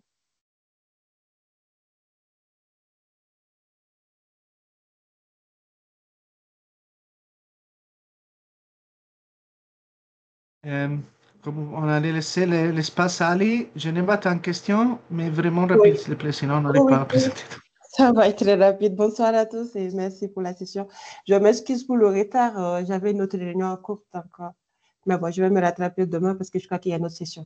OK. Bon, moi, je suis de l'Afghanistan actuellement. Et voilà, donc le contexte, vous avez à peu près une idée. Donc, moi, j'aimerais bien savoir comment c'est possible, dans un contexte comme en Afghanistan, le fait de pouvoir harmoniser le fait, par exemple, de voir les sévérités. Parce que j'ai vu que, bon, malgré que j'étais en retard, j'ai vu que vous avez fait la somme de toutes les sévérités et pour pouvoir avoir, c'est-à-dire notre sévérité doit être comparée à celui de la protection, alors que le contexte, des fois, c'est un peu différent. Je donne l'exemple, par exemple, CPI, ce peut qu'il, par exemple, il y a des districts, ils peuvent avoir, il y a question de sécurité, ça va, mais avec l'histoire des femmes et puis les guerres, ça dit, il y a toujours des problèmes qui se diffèrent, je veux dire quoi. Donc, maintenant, comment vous souhaiterez harmoniser ça, avoir même le vol de sévérité, alors que le contexte n'est pas la même chose? Ouverture. Je n'ai pas vraiment entendu la question. Je ne sais pas si Amarit ou Treja vous avez entendu. C'est la comparaison entre pays? Oui, je veux dire la comparaison entre les sévérités. Par exemple, sévérité en GBV, moi je suis de GBV, donc pouvoir comparer avec celui de la protection pendant qu'on a plusieurs districts où les situations ne sont pas pareilles, donc compte tenu de la situation de l'Afghanistan. Ouverture. Ok. Amarit, tu veux répondre à Ali? Oui. Pour Genema, oui, sûrement. En fait, la sévérité, il y a une sévérité globale qui est définie, mais chaque domaine de responsabilité va aussi définir sa propre sévérité. Donc, elle n'est pas, la sévérité du AOR, elle n'est pas la même que celle du cluster. Mais au niveau, par exemple, de VBG, il peut y avoir effectivement des localités qui vont être peut-être à une sévérité 5, et puis au niveau de la protection de l'enfant, ça va être à un niveau 4. Donc ça, c'est quelque chose. Et puis, encore une fois, chaque domaine de responsabilité va définir sa sévérité et son PIN. Donc, et on ne cherche pas à harmoniser tout au niveau des différents domaines. Voilà. Tu veux répondre à Ali aussi? Alors, Ali, je crois que sa question était plus sur les cibles, non? Je ne rappelle plus, désolé pour ça. Allez, Je crois que c'était plus sur les cibles. Oui, je pense que la question d'elle, c'était sur les cibles. Désolé, Il se demandait pourquoi ne pas juste prendre par exemple, tous les PDI qui sont en sévérité à 4 et 5 et prendre juste 100% de ces PDI comme pour les cibler au lieu d'appliquer les ratios par groupe des populations. Alors, je pense qu'à ce stade, plusieurs pays appliquent les ratios, c'est-à-dire que si au moment du PIN, les PDI représentaient 40%, donc c'est le même 40% que vous allez appliquer sur votre ciblage pour trouver quel est le nombre de personnes ciblées pour ces groupes de populations spécifiques. Maintenant, appliquer 100%, je ne sais pas, donc je ne suis pas sûr. Moi, ce que je recommanderais, Trésor, si je peux m'ajouter, c'est qu'on va voir cas pour cas.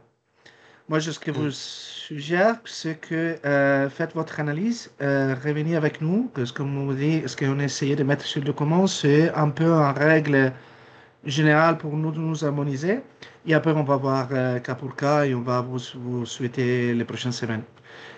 Macan, je vais être pas gentil et je te donne pas la parole. Si tu veux ajouter ta question dans la chat, sinon, mais pendant la chat, sinon on la prendra après la réponse, ok? Merci. Non, désolé, mais on veut vraiment présenter tous parce que sur la réponse surtout, c'est un nouveau cadre et je pense que c'est important qu'on vous présente, mais on aura du temps, je suis sûr, après pour prendre d'autres questions. Christine, je passe la parole à toi. Merci Francesco. Bon après-midi à tous. Donc, je vais me focaliser sur la partie qui concerne la réponse et nous allons nous focaliser, comme Francesco l'a dit, sur le cadre des réponses. Donc, dans la même logique que mes collègues qui ont parlé avant moi, nous sommes dans un processus de consolidation ou d'harmonisation et de simplification. Donc, concernant le cadre des réponses, nous avons également travaillé sur un cadre qui nous permet d'avoir un certain nombre d'indicateurs d'activité, de modalités pratiques et de piliers de réponse communs. Donc, sur la gauche de l'écran, vous allez voir, nous avons nos 6 piliers de réponse. Et il est donc question pour que nos activités, nos indicateurs soient reliés à ces piliers de réponse afin qu'il y ait une certaine harmonisation entre les réponses. Auparavant, chaque domaine de responsabilité ainsi que le Protection Cluster avait son cadre de réponse avec ses activités, ses indicateurs, etc. Et ce n'était pas peut-être forcément tous liés et comparables dans tous les contextes. Donc là, ce qu'on a essayé de faire, c'est vraiment d'avoir une base sur laquelle on peut tous se rejoindre en matière d'activité, d'indicateurs pour la réponse. Donc là, comme vous voyez, il y a les piliers de réponse communs.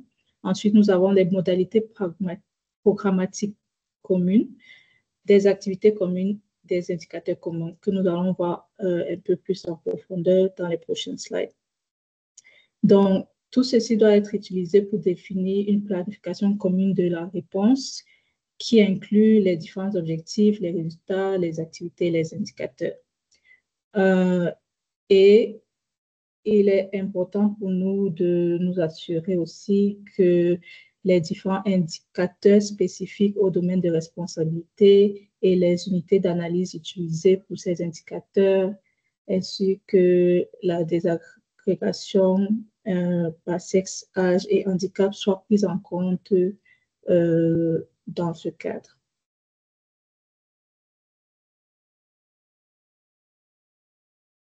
Donc ici, nous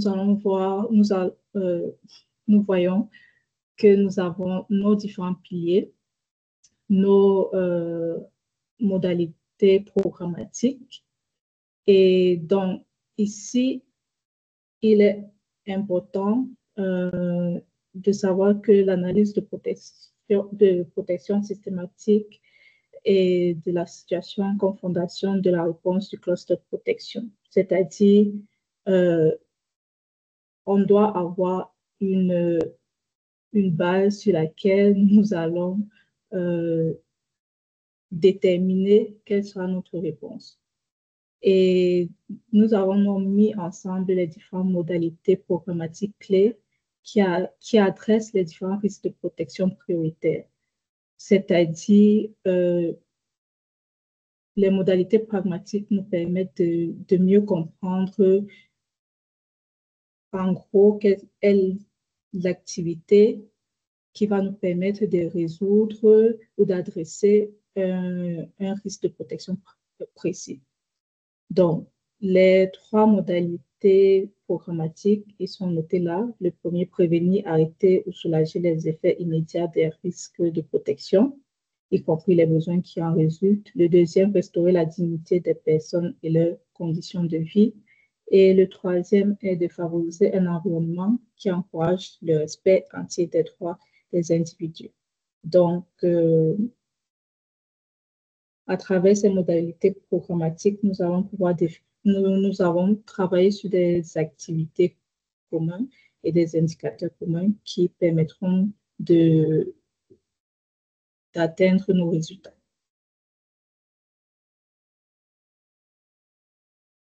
Donc ici, nous avons juste ressorti nos 6 piliers et dans lesquels nous avons les différentes modalités programmatiques.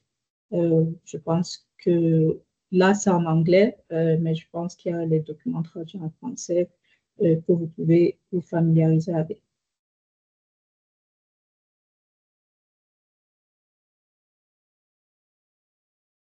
Donc, lors de la planification de la réponse, il est évident que nous avons des partenaires qui vont aller sur le terrain et implémenter un certain nombre d'activités. Et cela peut différencier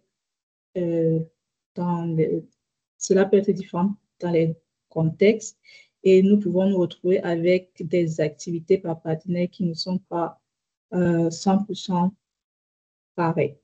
Et donc là, nous avons pris par exemple un exemple de différentes activités potentielles d'un partenaire. Et à travers le cadre commun, nous avons déterminé qu'il serait possible qu'avec les différentes activités d'un partenaire, nous relions ces activités à une activité commune. Ici, par exemple, ça serait établissement, soutien et adaptation d'espaces sécurisés. Et donc, cette activité commune, il y a des indicateurs communs, nombre d'individus atteints et nombre de lieux avec des normes de protection, etc. Et ceci est relié à une modalité programmatique, assistance et soutien pour assurer des espaces et environnements sécurisés, qui est lié à le pilier provision des services essentiels et assistance individuelle.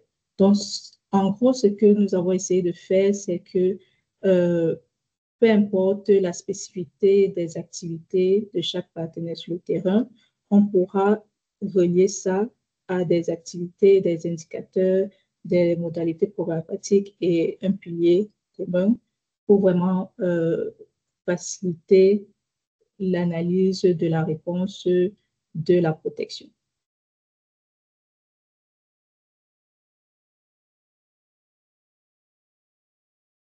Et donc là, concrètement, comment est-ce que cela va être fait? Première étape, il faudra identifier les approches programmatiques des partenaires. Donc, bien évidemment, on va essayer de regrouper, de revoir toutes les activités que les différents partenaires prévoient mener sur le terrain. Et nous allons donc ensuite les comparer avec les activités communes qui existent dans notre cadre de réponse et s'assurer que ces différentes activités s'alignent à des modalités programmatiques et à un pilier. Donc, ensuite, qu'est-ce qu'on va faire? Évaluer la capacité de réponse. Donc là, nous allons, ensemble avec les partenaires, partager le cadre logique et discuter avec eux en fonction des contributions réelles à la réduction des besoins. Donc, on va voir ça par zone, par sévérité géographique. Comment est-ce que ces activités vont contribuer à réduire les besoins et à réduire les risques en fonction de la capacité de mise en œuvre, y compris l'accès, l'expertise, etc. Toutes ces choses qui peuvent réduire la capacité d'effectuer les activités sur le terrain. Et aussi, comment les indicateurs communs suggérés peuvent mesurer le succès dans la réponse aux besoins. Ce qui est très important parce que nous savons tous que la protection n'est pas tangible comme certains autres secteurs et il est important pour nous de pouvoir avoir une méthode pour réellement mesurer comment est-ce que à travers nos activités, on arrive à répondre aux besoins.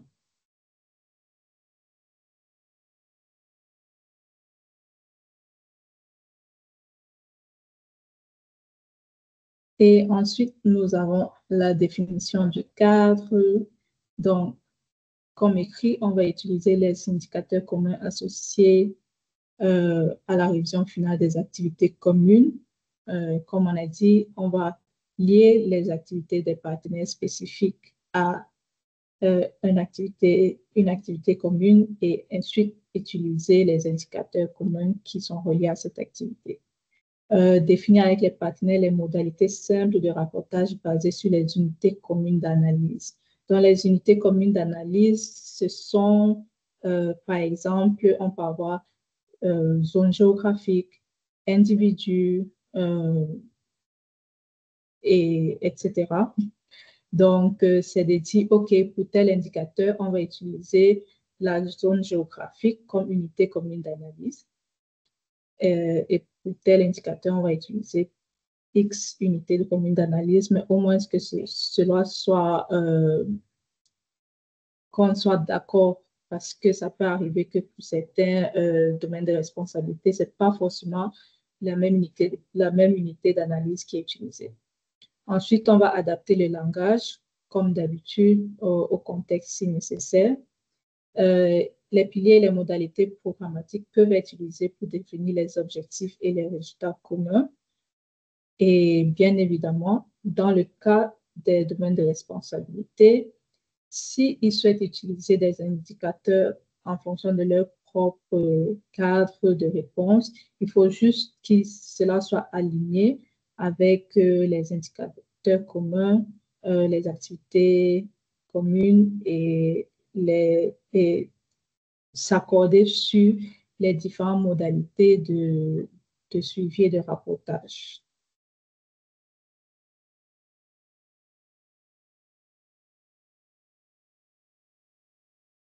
Donc, je m'arrête là pour la réponse, le cadre de réponse. Et over to you, Francesco. Merci, Christine. Je vais faire un petit passage sur la dernière slide, sur la dernière diapo, sur le financement, et après on peut ouvrir un peu de questions. Et après, je prendrai 5 minutes pour vous dire quelles sont les prochaines étapes à la fin de la présentation. Sur la financement, je vais être rapide parce que c'est la moins technique de tout ce qu'on a présenté. Bon, l'estimation des besoins, c'est basé sur la taille de la population ciblée et vous avez organisé pour type de réponse, coût unitaire et coût opérationnel projeté. Une chose qu'on suggère, c'est que les cas de réponse qu'on vient d'introduire et que je vous dis déjà qu'on est en train de terminer, on va voir dans la dernière diapo que l'idée c'est de travailler sur celui-là les prochaines 3-4 semaines, au moins que quelques opérations il a besoin un peu plus urgentement. Et l'idée c'est que ce cadre peut même être utile pour les calculs de coûts, parce que vous pouvez utiliser les activités communes pour aider à harmoniser, ou les modalités programmatiques pour éviter des harmonisations complexes où vous n'avez pas fait des exercices beaucoup plus profonds comme on le fait en DRC par exemple et tout ça. C'est pour ça qu'on a travaillé sur une carte de réponse que vous pouvez même aider pour après les besoins de financement. Et après, vous appliquez, comme vous savez, les codes unitaires standards pour chaque type de service. Ça, c'est les activités based costing. Et après, ici, on a seulement en phrase générale d'utiliser des moyennes nationales et refléter un peu le coût produit. Mais comme on a dit avant, je pense, quand on peut suivre ensemble beaucoup plus précisément la méthodologie pour faire les calculs. De la part de OCHA, on n'a pas donné de réponse définitive. L'idée, c'est qu'on va essayer d'utiliser une méthodologie hybride dans tous les différents pays, mais on n'a pas de détails comme ça. C'est par là il faut qu'on suive un peu plus de façon bilatérale. Et les besoins financiers totaux sont calculés en multipliant le nombre de personnes ciblées pour le coût unitaire de chaque service. Ça, c'est une chose que vous savez déjà. Et après, c'est comme on a dit, on va présenter en consolidation d'une seule demande pour les clusters de protection, mais comme pour toute la méthodologie, on a la possibilité, comme on aura les cibles pour les EIOA, on a la possibilité de calculer les besoins financiers pour chaque EIOA et on est en train de voir dans les prochaines semaines et mois comment on assure la visibilité de cela. Ça veut dire que la présentation, c'est une présentation, mais on est en discussion pour assurer la visibilité de tous les requêtes de financement pour chaque arrêt de responsabilité. Il y a seulement à voir avec les collègues de logement qu'on est en train de discuter. Mais cette année, je pense qu'ils vont être même avec nous. Et après, peut-être qu'il y aura un changement l'année prochaine. Je m'arrête là. Et avant, nous, on a seulement une dernière diapo sur la prochaine étape. Mais maintenant, on peut réouvrir un peu pour votre question. Si vous avez des questions sur la part finale que Christine a présentée, sur les cas de réponse ou sur d'autres choses qu'on n'a pas encore touchées avant. C'est à vous. Marc, je te passe la parole comme je t'ai coupé avant. Allez-y. Merci beaucoup. Merci, Francisco. En fait, je n'ai pas une question spécifique sur les deux diapos passés, mais vraiment, cette question d'harmonisation, en tout cas d'un cadre des résultats global où on peut voir quand même qu'il y a des activités standards qui doivent être mises en œuvre, toujours basées sur le contexte et le besoin de cette population-là, elle est importante. Mais j'ai une seule question. Je voulais juste appuyer ce que Aliou disait en ce qui concerne les PDI. Il y a des paramètres à respecter et d'un point de vue de protection, nous sommes les AIM de la protection.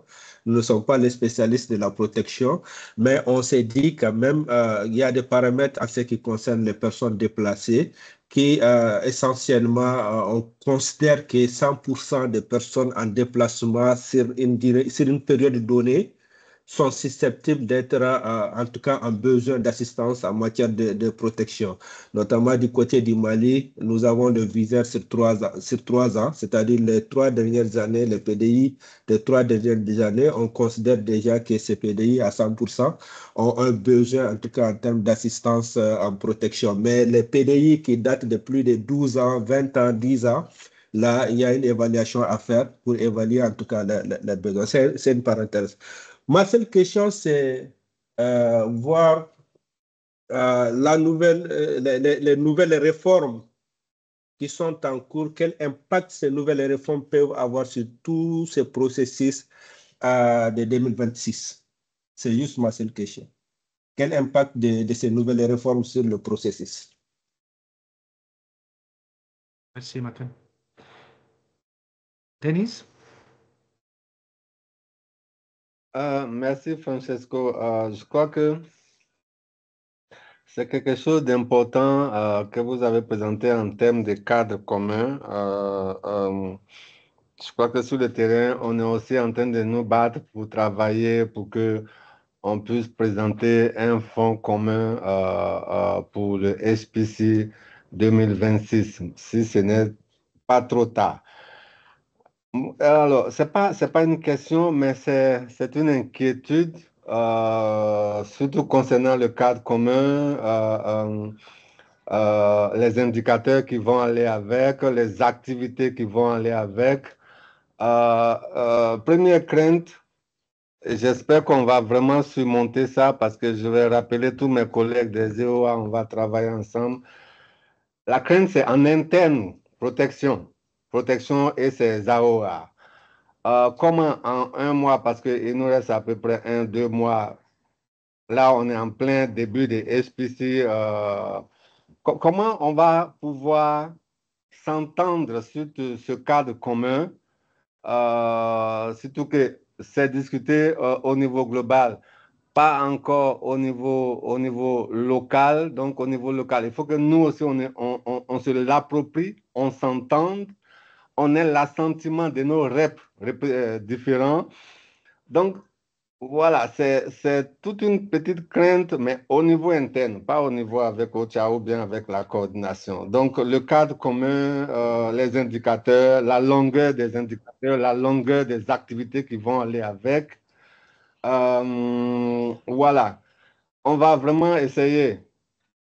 Comme j'ai dit, ils sont tous pas là, mais dès que ce férié aujourd'hui passe, je vais rappeler tout le monde, on va revoir l'enregistrement, on va revoir certaines choses ensemble pour que ce front commun-là, on puisse finalement l'afficher pendant tout le processus et surtout pendant la défense qu'on va avoir bientôt. On va probablement revenir vers vous pour des conseils vraiment techniques en interne pour que nous tous puissions nous asseoir et s'aligner sur ce qui est en train d'être décidé au niveau global. Voilà. Merci beaucoup. Merci, Denis. Christine, je ne sais pas si tu veux avoir un peu de direction. Sinon, moi, j'ai toujours direction. Je suis italien, tu sais. Alors, je pense qu'il n'y a pas vraiment de questions, mais Denis lui-même, il a dit, il est question vraiment de travailler ensemble en interne. L'objectif vraiment d'avoir ce cadre commun, c'est aussi de faciliter pas mal de choses. Et je pense que si on arrive entre nous, le protection et les domaines de responsabilité, à se mettre d'accord sur les activités, les indicateurs, etc. Et sans oublier qu'il y a la possibilité, bien évidemment, que chaque domaine de responsabilité ait ses activités, ses indicateurs, tant que ce soit lié à ce que nous tous, on s'est entendu d'avoir. Donc, je pense que, comme tu dis, c'est peut-être défaut de temps, on va un peu être bousculé, mais sinon, je pense que c'est vraiment là pour nous aider, nous tous. Tout le monde d'accord. Moi, j'ai des petits commentaires, mais je voulais ouvrir encore s'il y a des questions sur les cas de réponse ou sur d'autres choses. Comme on a un petit 16 minutes, je vous laisse la parole encore un peu plus si vous avez des questions. C'est tout clair, c'est plutôt clair jusqu'à l'instant. On va suivre, on souhaiter un bilatéral, c'est pas un problème ça, mais pour aujourd'hui, vous avez d'autres questions?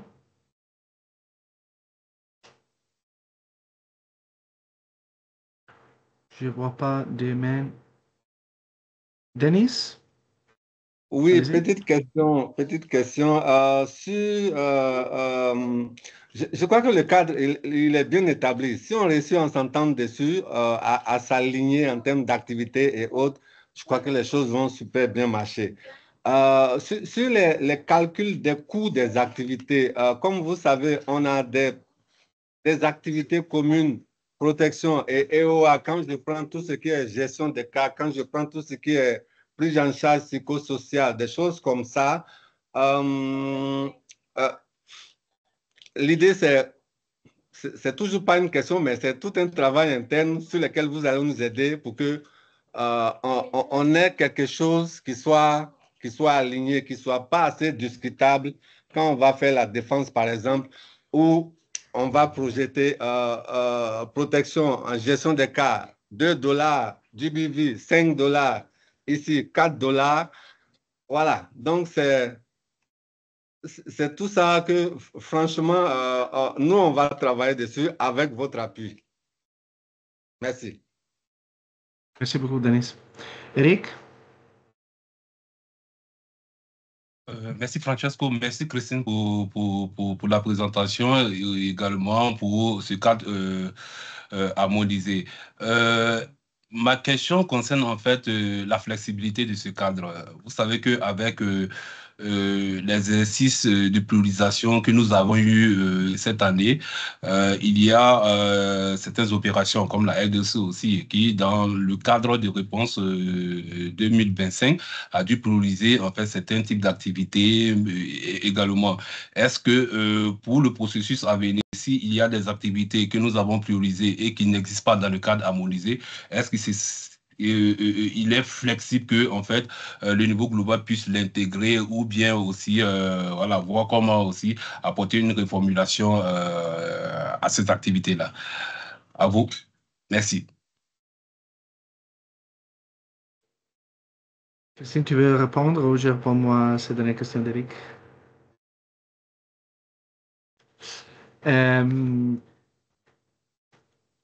Alors, je vais être, vous connaissez déjà, moi je suis vraiment honnête et direct. Toujours il y a la possibilité de ser flexible et d'adapter des choses. Ça, c'est pas un problème, c'est pas un souci. La seule chose qu'il faut qu'on regarde ensemble, c'est que il y a beaucoup de processus, notamment par exemple, on s'en parlait avec les collègues, que OCHA il va introduire un cadre, un outil pour les 4-5W dans les mois octobre, et il demande déjà de voir avec un peu plus d'harmonisation des cadres et tout ça. C'est ce que je veux dire, c'est un peu, on va regarder les temps. C'est ce qui est important pour nous de savoir quand vous avez besoin, parce que la méthodologie de calcul des pines et sévérité, on est déjà là. Mais sur les cas de réponse, on a déjà la liste. On peut partager ça comme un draft, mais on s'est accordé qu'on va travailler les prochaines 3-4 semaines. Et peut-être que ce qu'on peut faire, si vous voulez partager votre cadre, on peut essayer maintenant d'introduire ou de réviser les activités. C'est ce que je voulais dire. Parce que si vous avez déjà des cas de réponse, notamment développés avec les collègues des EIOA et des pays, partagez-les avec nous. Et maintenant, on a encore l'instant, la possibilité de faire la révision du cadre. Une chose qu'on a essayé de faire, c'est que les activités communes, on va plus ou moins les fermer à un certain moment.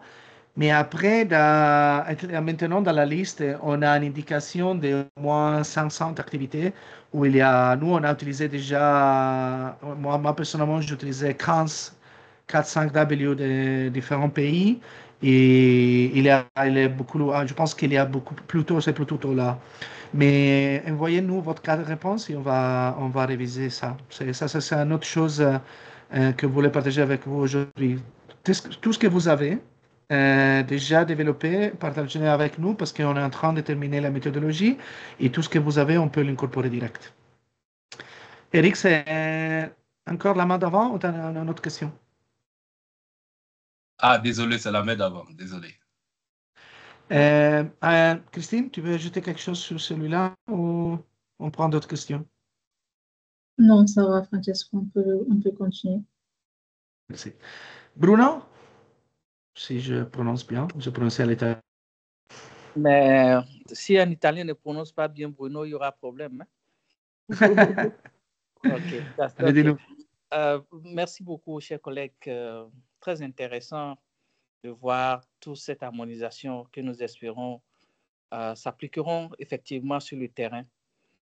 Faisant référence, les collègues l'ont bien dit, j'ai vu Maca revenir plusieurs fois sur la complexité de contexte dans le Sahel et dans certains pays. Et il serait très bien d'en tenir compte dans la conception des outils que nous faisons actuellement. Sinon, nous risquons encore de passer à côté. Et cela me permet de rebondir sur ce que Eric vient de dire en termes d'activités qui se définissent la même activité qui a plusieurs appellations, en passant d'un cadre à un autre ou d'un AOE à un autre, et qui rend très complexe finalement l'analyse,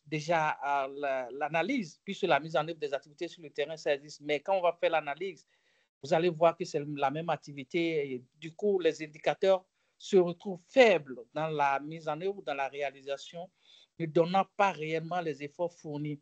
Et donc, le cadre harmonisé est une chose qui est bienvenue. Cependant, dire qu'on va pouvoir partager les cadres et harmoniser tel qu'on cela se doit, ça pourrait s'avérer très compliqué.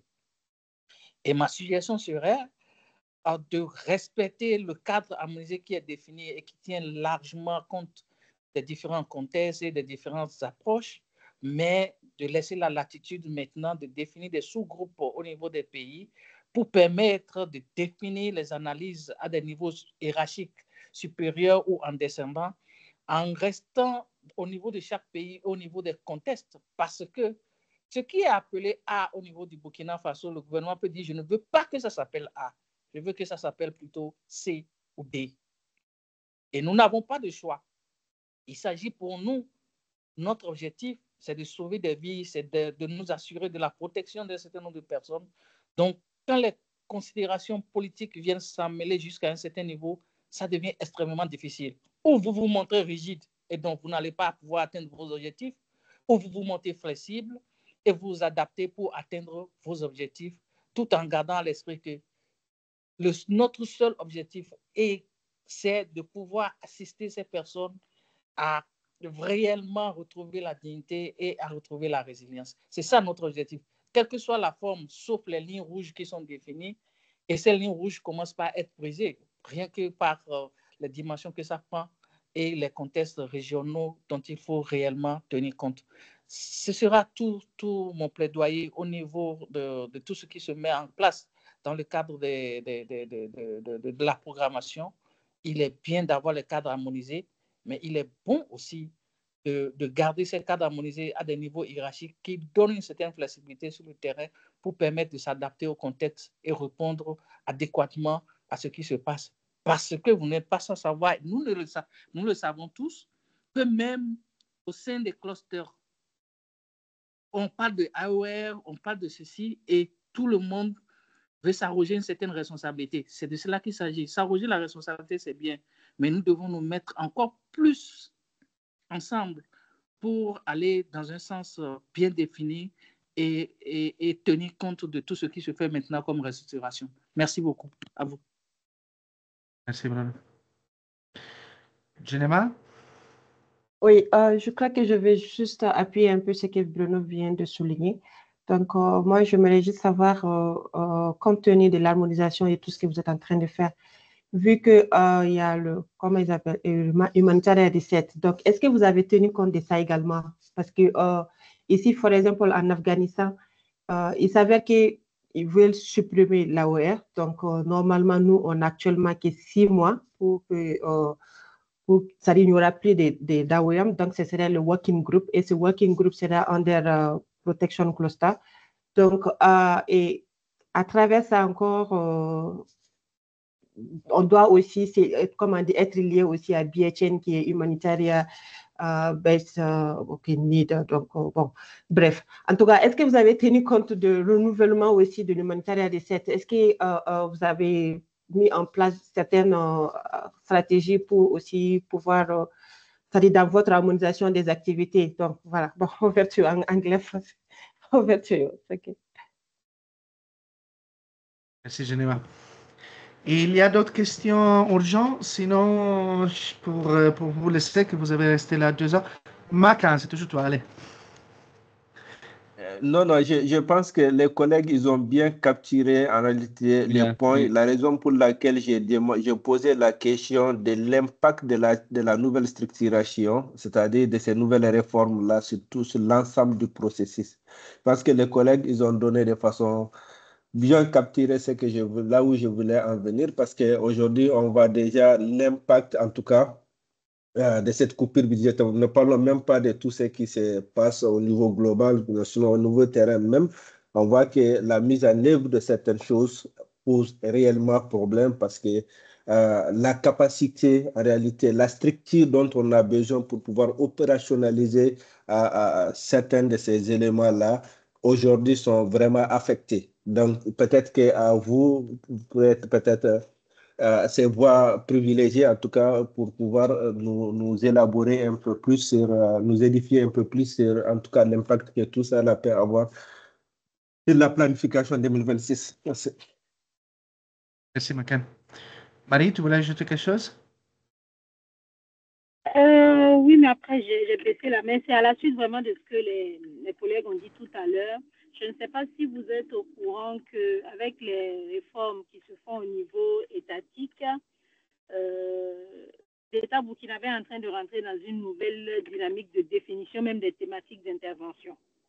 Voilà, dans la loi sur les associations qui a été révisée courant le mois dernier, ils ont annoncé qu'ils vont définir des thématiques globales et des sous-thématiques. Donc, nous espérons que la protection puisse faire partie des thématiques centrales. Et ils ont également annoncé que, je pense, une organisation ne pourra pas se positionner sur, je pense, plus de 2 thématiques. On pourra peut-être après vous partager les textes pour que vous en sachiez un peu plus. Donc, peut-être une petite question, c'est de savoir jusqu'à quel niveau de flexibilité nous serons dans le cadre de notre planification pour pouvoir effectivement prendre en compte, s'allier en tout cas sur les orientations de l'État et sans répéter ce que Bruno, le grand frère Kodjo, a dit tout à l'heure, pour pouvoir vraiment atteindre les objectifs communs que nous sommes venus pour atteindre aux côtés de l'État. Merci à vous. Merci, Marie. Bon, s'il n'y a pas d'autres questions, il y a 4 minutes, j'essaie de pas répondre, mais faire une dernière réflexion avec vous. Et j'invite mes collègues, à Marie, Trésor, Christine et tous, mais je pense que le fan est là. On peut faire un peu ces conclusions ensemble. Alors, la situation, elle est compliquée. Nous, on sait ça. Mais on veut partager avec vous, moi, je veux partager avec vous, et j'invite mes collègues à être d'accord ou pas, les réflexions qu'on a fait de notre côté.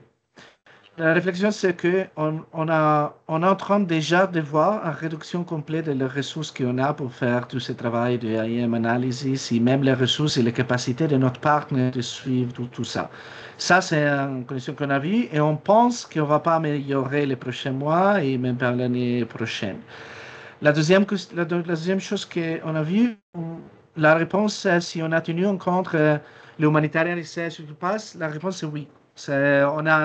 On est revenu vers vous maintenant, c'est le mois d'août, mais c'est les derniers 4 mois qu'on suit vraiment proche tout ce qu'il est en train de passer. Et il y a une question qui est importante, c'est que comme cluster de protection, on ne peut pas rater dans ces périodes-là de présenter notre consolidation. Ce que je veux dire, c'est pas que c'est le moment qu'on présente, qu'on est unis, qu'on travaille ensemble, qu'on présente les choses ensemble, parce que ça doit être beaucoup plus important pour les personnes qui on sert que n'importe quelles autres questions qu'il y a. Ça, c'était les paramètres qu'on a utilisés un peu pour voir la méthodologie, la révision qu'on a présentée aujourd'hui. Donc, l'harmonisation qu'on a fait, c'est pas pour faire une harmonisation qui est contre la contextualisation, mais surtout au contraire, de laisser beaucoup de flexibilité pour l'adaptation. Mais on fait que regarde ensemble, c'est cela, notre question, c'est que dans les prochaines semaines, revenir avec nous, comme ça on peut regarder ensemble, apprendre un peu plus de tous les contextes et adapter un peu plus. Mais et c'est important qu'on va dans une direction où on harmonise un peu et on est un peu plus ensemble parce que je vous dis direct, moi je fais je mappais tous les indicateurs de réponse de l'année dernière. Il y en a 1200 indicateurs de réponse dans tous les pays. Ils sont tous différents. Et ça, c'est extérieurement, c'est pas une chose qu'on a beaucoup aidé dans la réforme. Et c'est pour ça qu'on a essayé de faire une chose qu'on aide un peu à avoir un voix un peu plus fort. Et comme ça, vous pouvez concentrer avec les partenaires, vous vraiment adapter à donner un peu la protection qu'on a besoin, qu'ils ont besoin. En disant ça, on n'a pas, comme toujours, et comme on a fait l'année dernière, cette présentation, c'est au début. Dans les prochaines semaines, c'était justement pour que vous voyez comment on peut adapter à chaque contexte.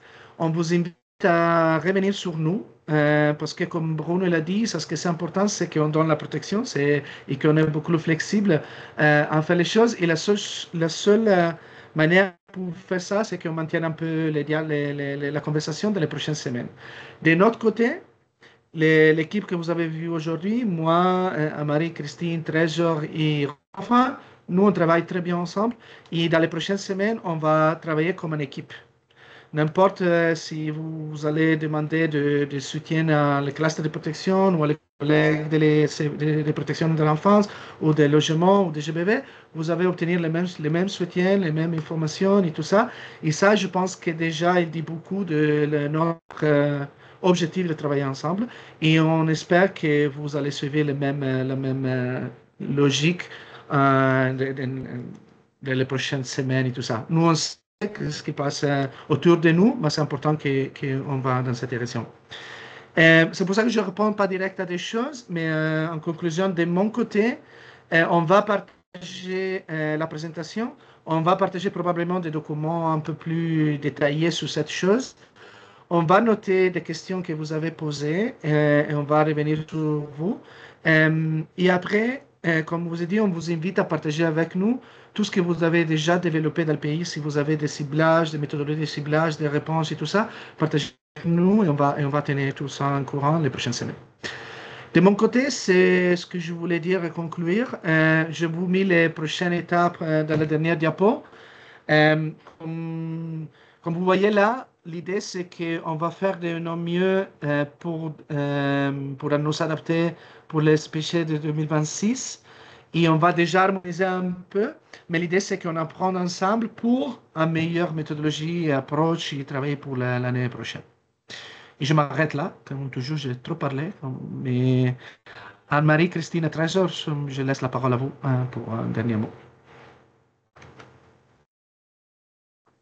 Si vous avez. Donc, moi, peut-être, je voulais juste ajouter une clarification donc, par rapport à nos coordinateurs LTB qui sont dans cette réunion. Juste préciser que cette année, nous sommes sous les classeurs protection. Donc, cela vraiment doit être clair.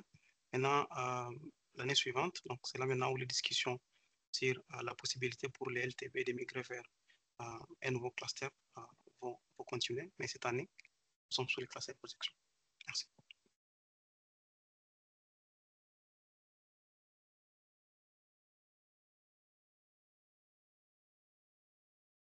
S'il n'y a pas d'autres questions et si Marie-Christine vous voulez rien ajouter, je pense que on peut terminer le webinaire. Moi, je vous remercie. Vous étiez là pendant 2 heures et vous étiez beaucoup actifs. Merci beaucoup. Vraiment, n'hésitez pas. Moi, je termine toujours avec ça. N'hésitez pas jamais à revenir avec nous. On va essayer de faire notre mieux tout ensemble et de vous souhaiter. Merci beaucoup encore.